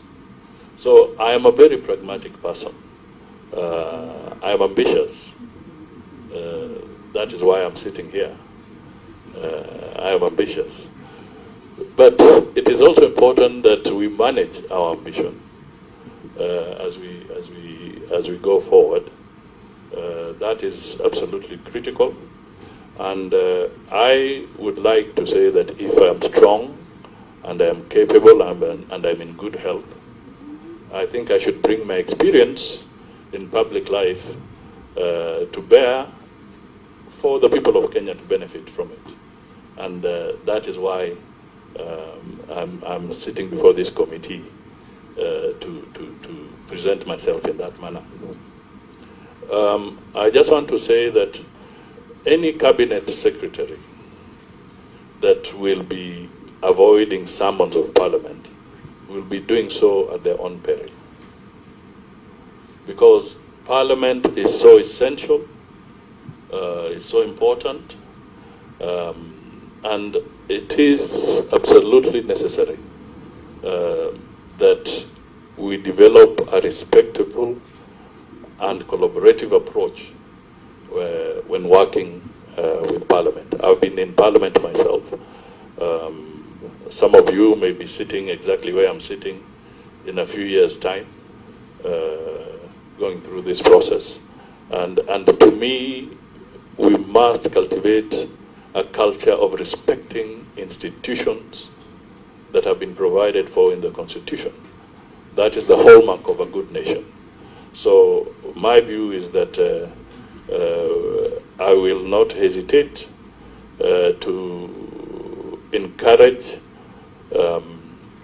members of cabinet at all times to make sure that they respect the summons of Parliament and work very closely with Parliament.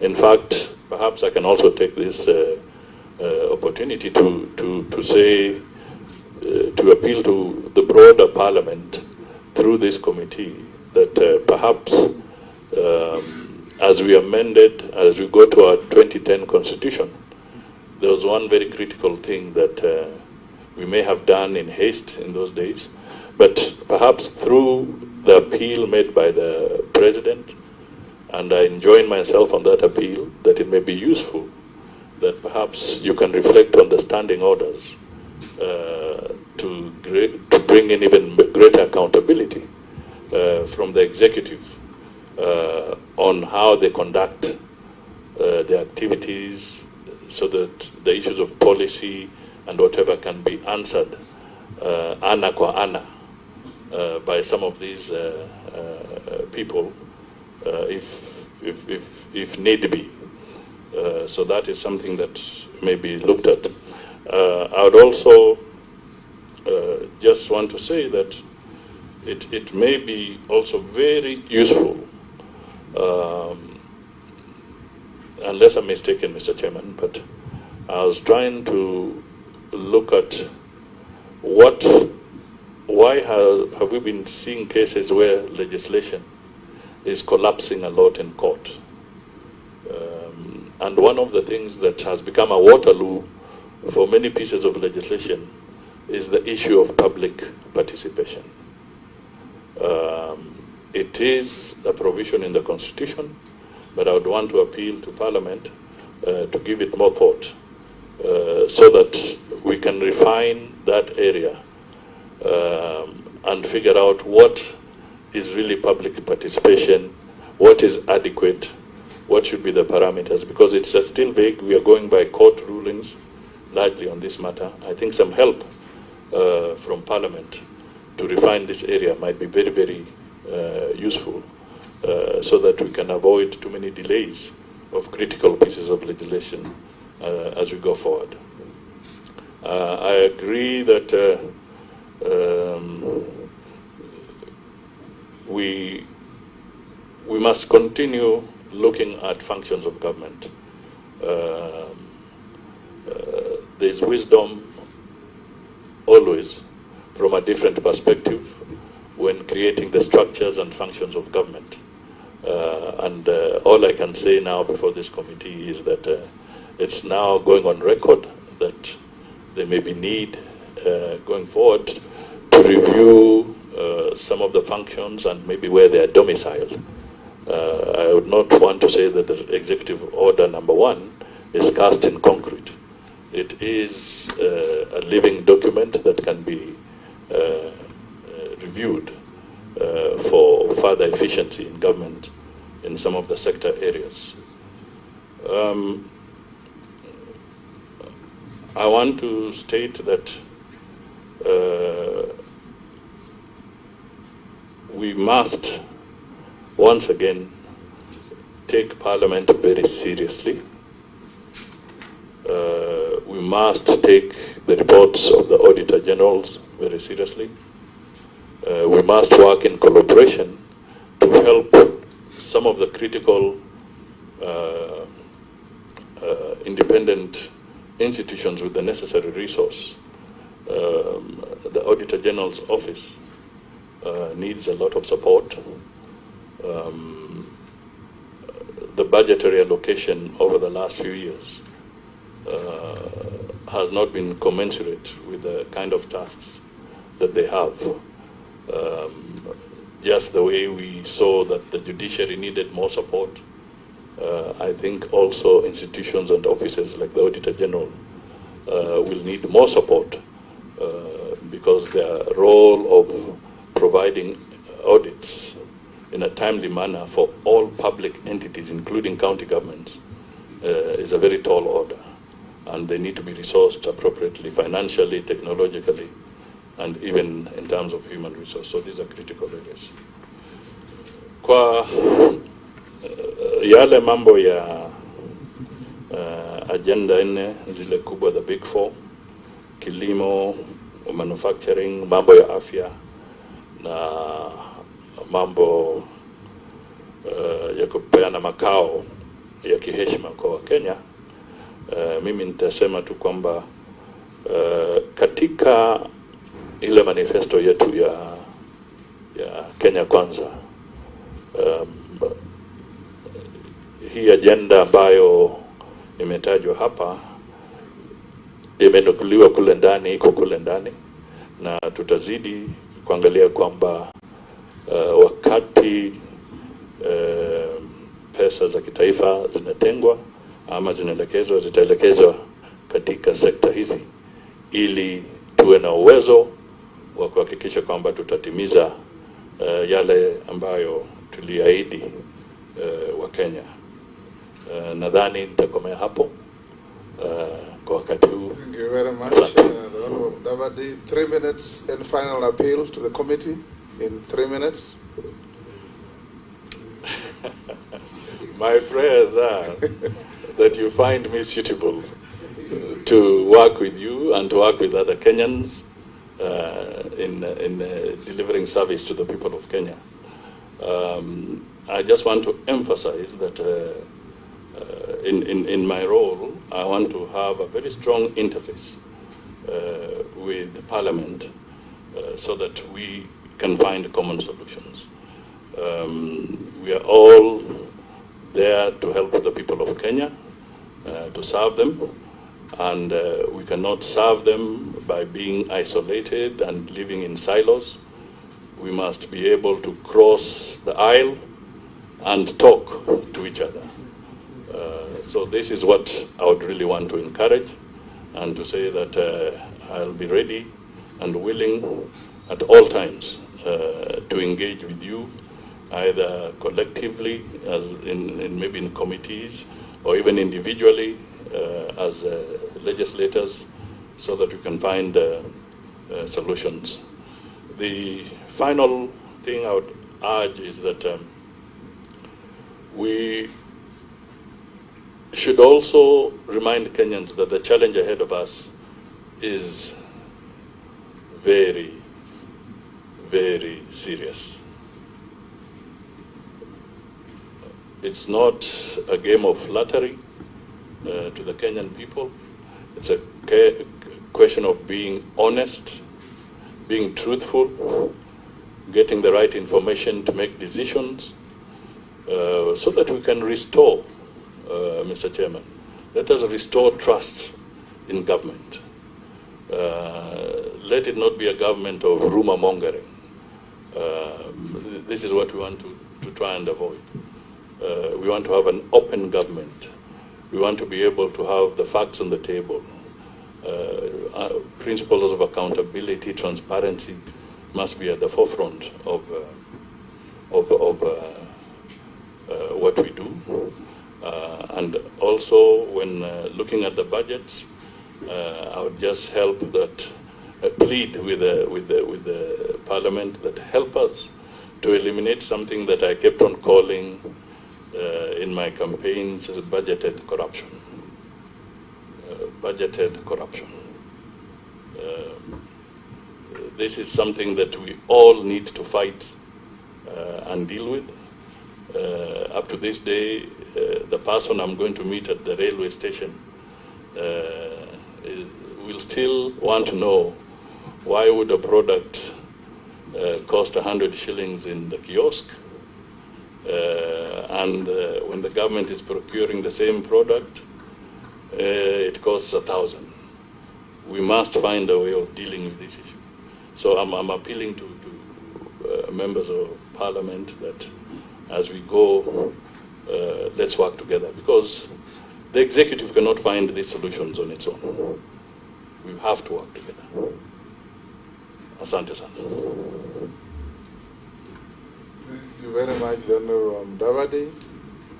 The Secretariat will want to have a comparison between your original documents and the certified copies that you have provided. That can be done on the side. This brings an end to your engagement with this committee. I want to thank the honorable members for the wonderful, positive decorum and incisive questions that you have put to the nominee. And if we carry on like this, I think it will be a very, very good idea. You have all conducted yourselves very well. And Honorable Mudavadi, thank you for answering all the questions candidly. You are now released to go to your other national duties. And the Sergeant at Arms can now usher in our next nominee, who is the National Assembly Speaker Emeritus, the Honorable Justin Bedan Njoka Muturi. Mr. Chairman, can I also leave this document here? I'm sure you have it, but I don't know. The Judicial Commission of Inquiry. You can, yes, you can leave it, submit it as well, part of your document.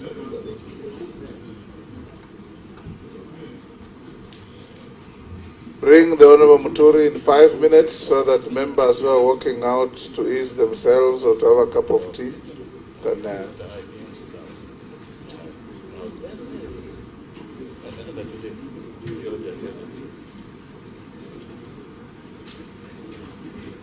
Leaders of the House, who is your whip in this regard? Because we want to observe. You yourselves will whip.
So we'll do our minutes on Friday after the other issues. Number two, I wish to ascertain that there's quorum. In fact, I want to thank all of you members for coming on time, and I want to encourage that this habit remains persistent to the end, so that at no time should we is present. I know we have about 15 minutes to 9, but since everybody's here, we can start. I have 2 communications to make. I want to make them in the presence of the nominee so that we don't get disrupted. After that, we move on. The first nominee to appear before this committee on confirmation hearings is the Honorable Wycliffe Musalia Mudavadi, EGH, Prime Cabinet Secretary. If he's within the precincts of County Hall, you can usher him in.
Is the nominee with reach?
So we'll do our minutes on Friday after the other issues.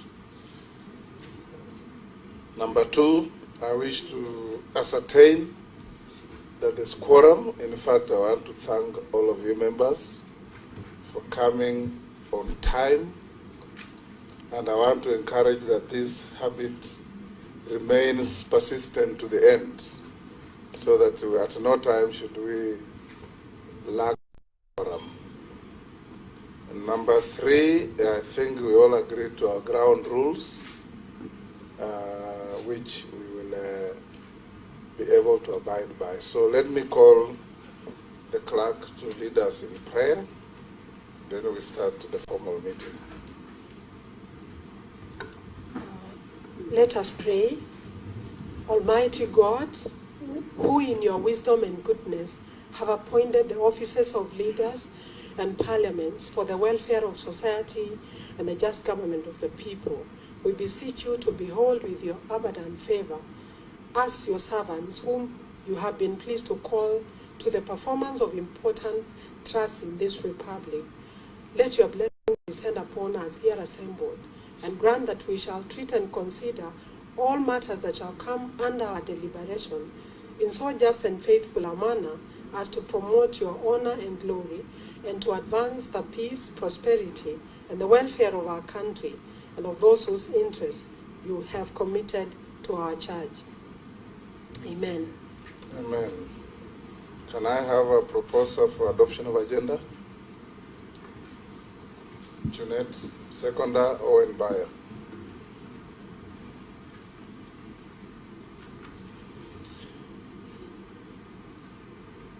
If the first nominee is present, I know we have about 15 minutes to 9, but since everybody's here, we can start.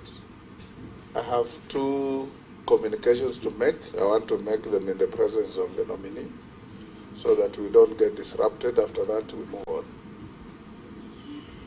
The first nominee to appear before this committee on confirmation hearings is the Honorable Wycliffe Musalia Mudavadi, EGH, Prime Cabinet Secretary. If he's within the precincts of County Hall, you can usher him in.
Is the nominee with reach?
Good morning, the Honorable Wycliffe Musalia Mudavadi. The mic, we want you to be on Hansard. Is that okay? Yeah. Good morning. Welcome Mr. to the Chairman. committee. Yeah. You'll stay put for a little while. The chair has two communications to make, whereafter I'll formally introduce you and the process will start. Honorable members, I have two short communications to make. The Committee on Appointments is established pursuant to Article 124(4) of the Constitution and the National Assembly Standing Order 204. Article 124(4)(a) of the Constitution provides that when a House of Parliament considers an appointment for which its approval is required under the Constitution or an Act of Parliament, the appointment shall be considered by a committee of the relevant House. Additionally, the National Assembly Standing Order 2044 spells out the mandate of the Committee on Appointments, which is to consider for approval by the House appointments of the Cabinet Secretaries under Article 152(2) of the Constitution.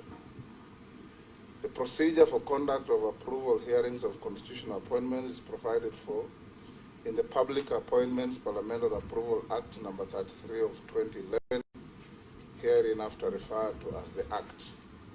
Section 5(1) of the Act provides that the appointing authority shall, upon nominating a person for an appointment to which the Act applies, notify the relevant House of Parliament accordingly.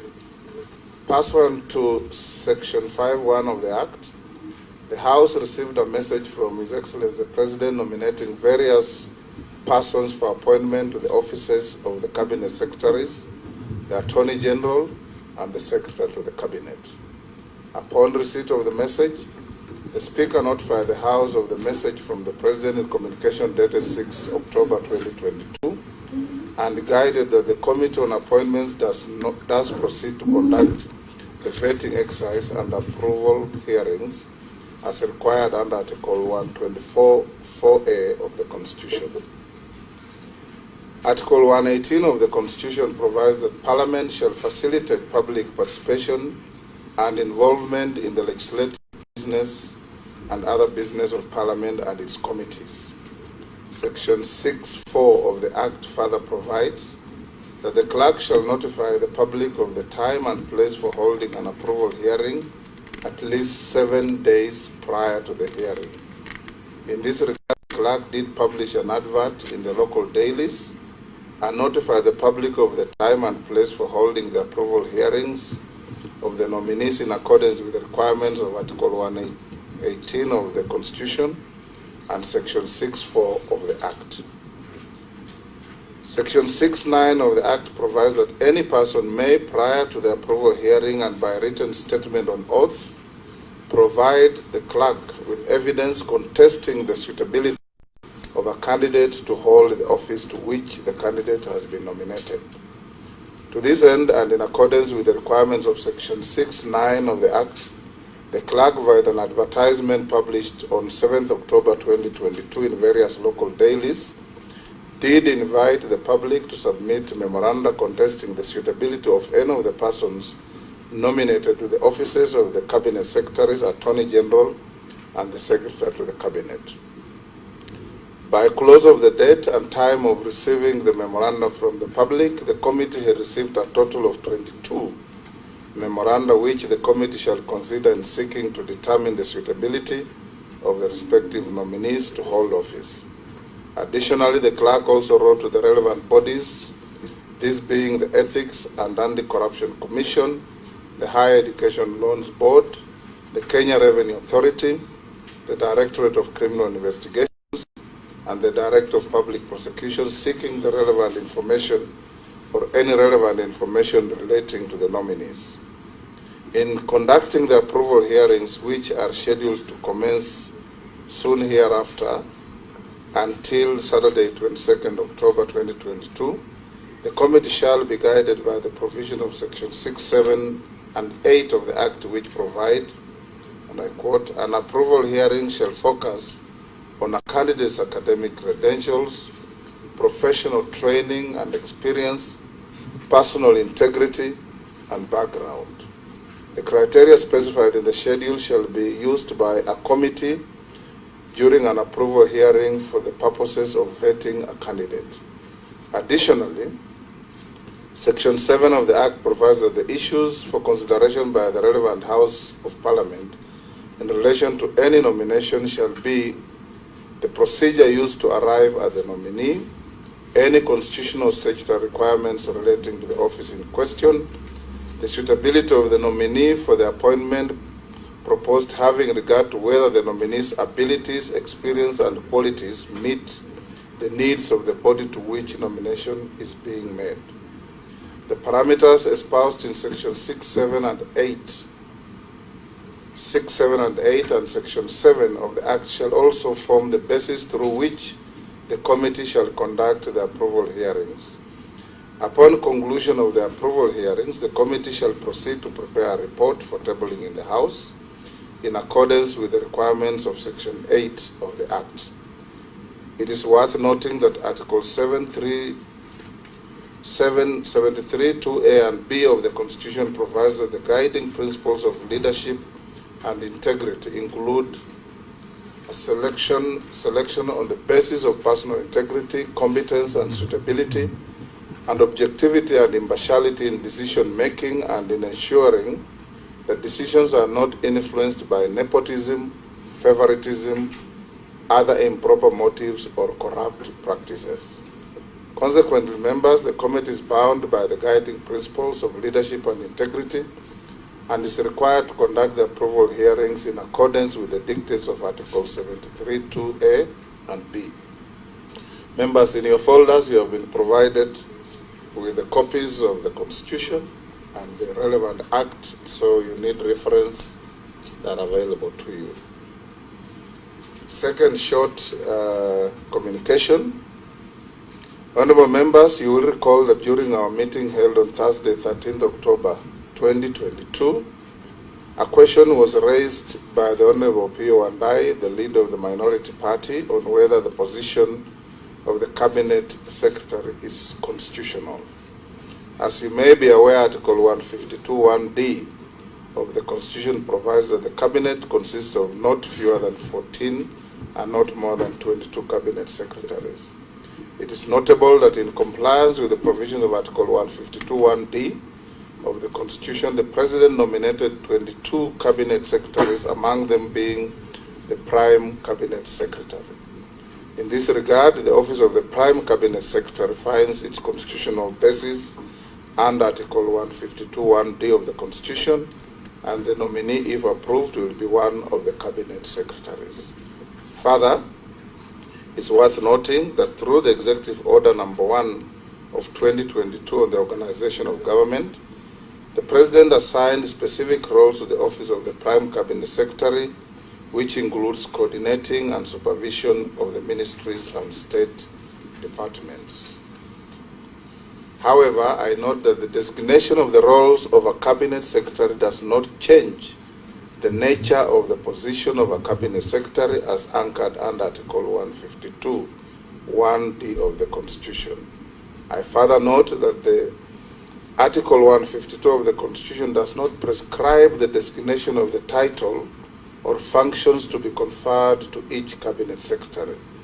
Consequently, it's within the powers of the President under Article 132 of the Constitution, as read with Section 10(1) of the National Government and Coordination Act Number 1 of 2013, to designate the title and assign functions to a Cabinet Secretary.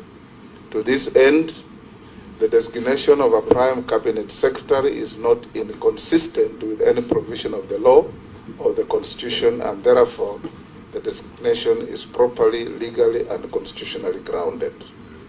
Thank you. Having said that, I'm sure the Honorable Wandai, you are now at peace. I am certainly not at peace, but I will reserve my comment to a later time. Excellent. In the course of these proceedings. Yes. Wonderful. We'll now start. The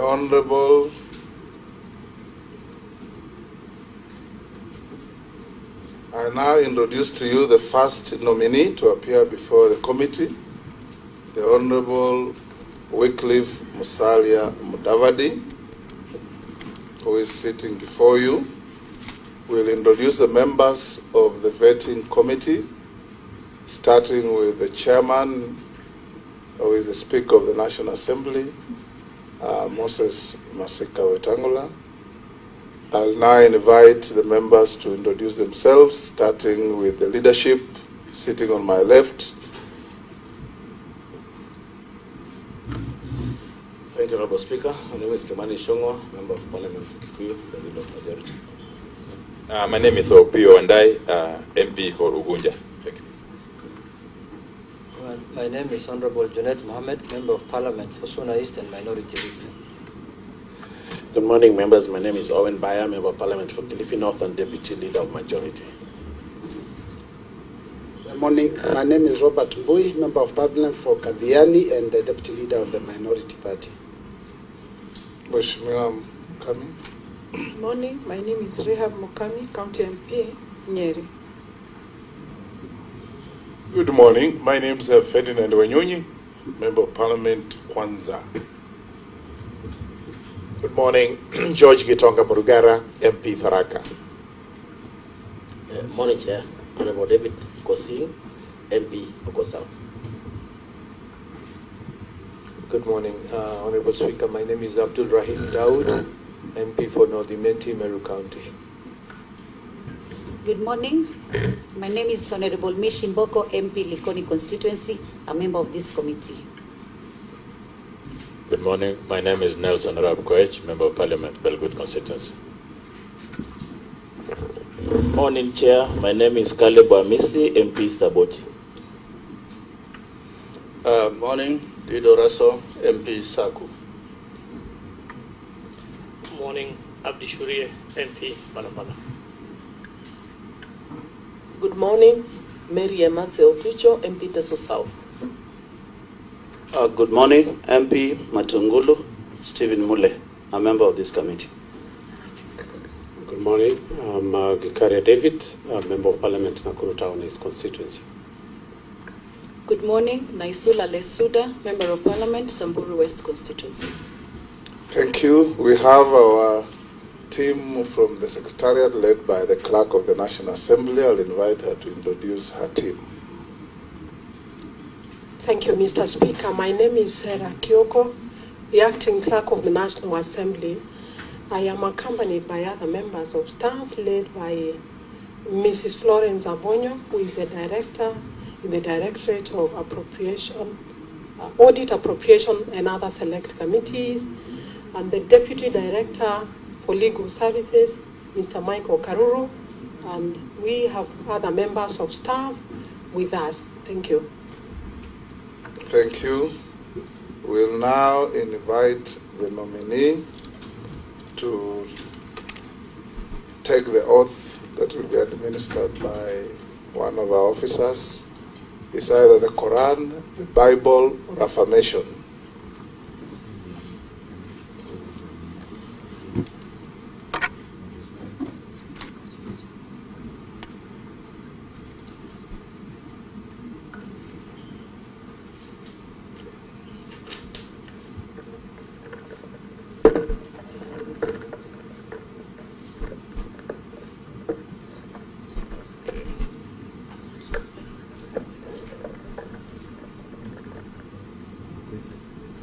I, Wycliffe Musalia Mudavadi, do hereby solemnly affirm that I shall testify on all matters in question and tell this committee the truth, the whole truth, and nothing but the truth.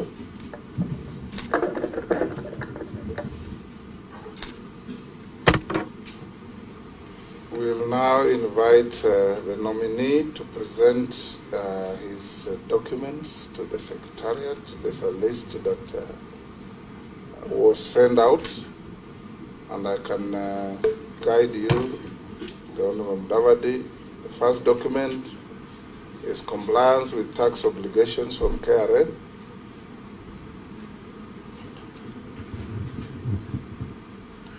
The second document is clearance with Higher Education Loans Board that you don't owe the public any money in that institution.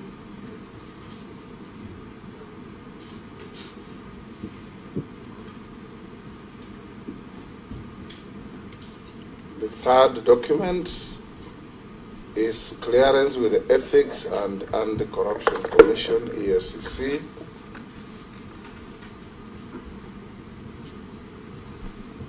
The fourth document is Certificate of Good Conduct.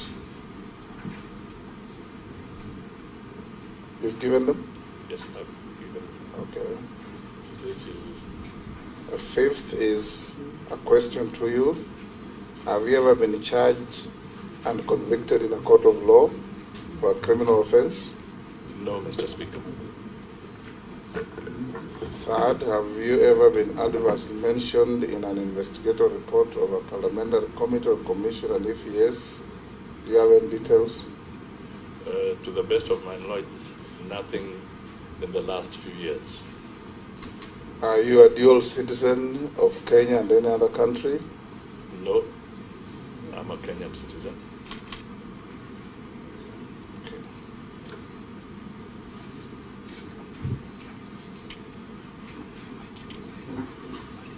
I invite you to make a brief self-introduction and make a brief statement of yourself in not more than 10 minutes.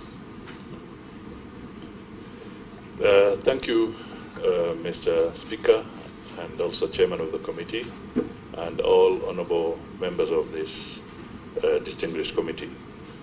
I am Wycliffe Musalia Mudavadi. On a lighter note, I'm usually called my DVD. I have been a member of parliament in this country for 3 terms. I served as member of Sabatia constituency, and I entered parliament in 1989. Subsequently, I've also held various public positions. I have served as a Minister for Supplies and Marketing, Minister for Finance, Minister for Agriculture, Minister for Transport and Communications. I have also served as Minister for Local Government and Deputy Prime Minister. I have also served a short stint as a Vice President of the Republic of Kenya. Mr. Speaker, I've also been a member of leading political parties in this country. I was a member of KANU. I served as chairman of Kakamega branch and Vihiga. I have also been a member of the ODM party, where I was up to the level of deputy party leader. And at the same time, I have served as vice chairman of KANU.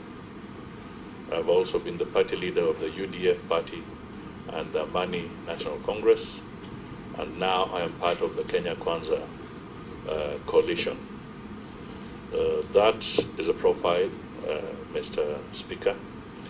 But I think just coming to the issues at hand, first of all, I just want to say through you that I am honored and privileged to appear before this committee so that we can talk about the kind of people and the kind of vision that is required to be able to make Kenya a better place and to improve on the governance and democratic processes of our country. Mr. Chairman, I will also, through this committee, extend my appreciation to the President of the Republic of Kenya, Dr. William Samoei Ruto, for having seen it fit to nominate me to this position of Prime Cabinet Secretary. Mr. Speaker, we have just come out of an election. as a nation. And the country is facing several challenges.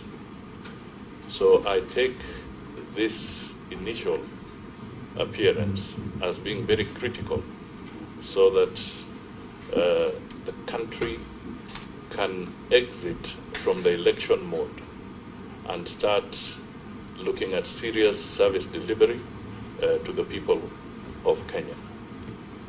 Mr. Chairman, appearing before this committee is significant because it underpins the new constitution we have, and it also underpins the importance that Parliament plays and is going to play in the governance of this country and in shaping the lives of the people of Kenya. So I am honored and I am ready to respond to any questions that may arise.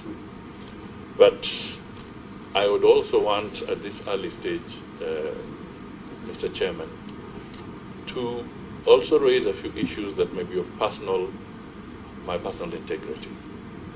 One of the issues that has constantly and regularly been brought up is the issue of the golden bag.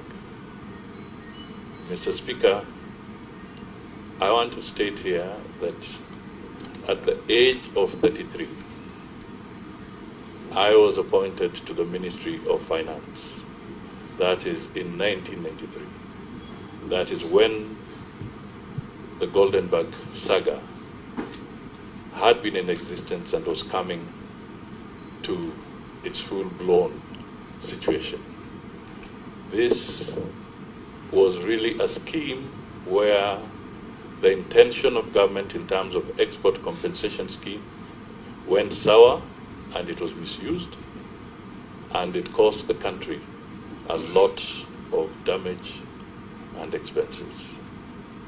Mr. Speaker, I took up the role of dismantling the network of the golden bag hydra. There are so many issues to this, and subsequently, Mr. Speaker, there was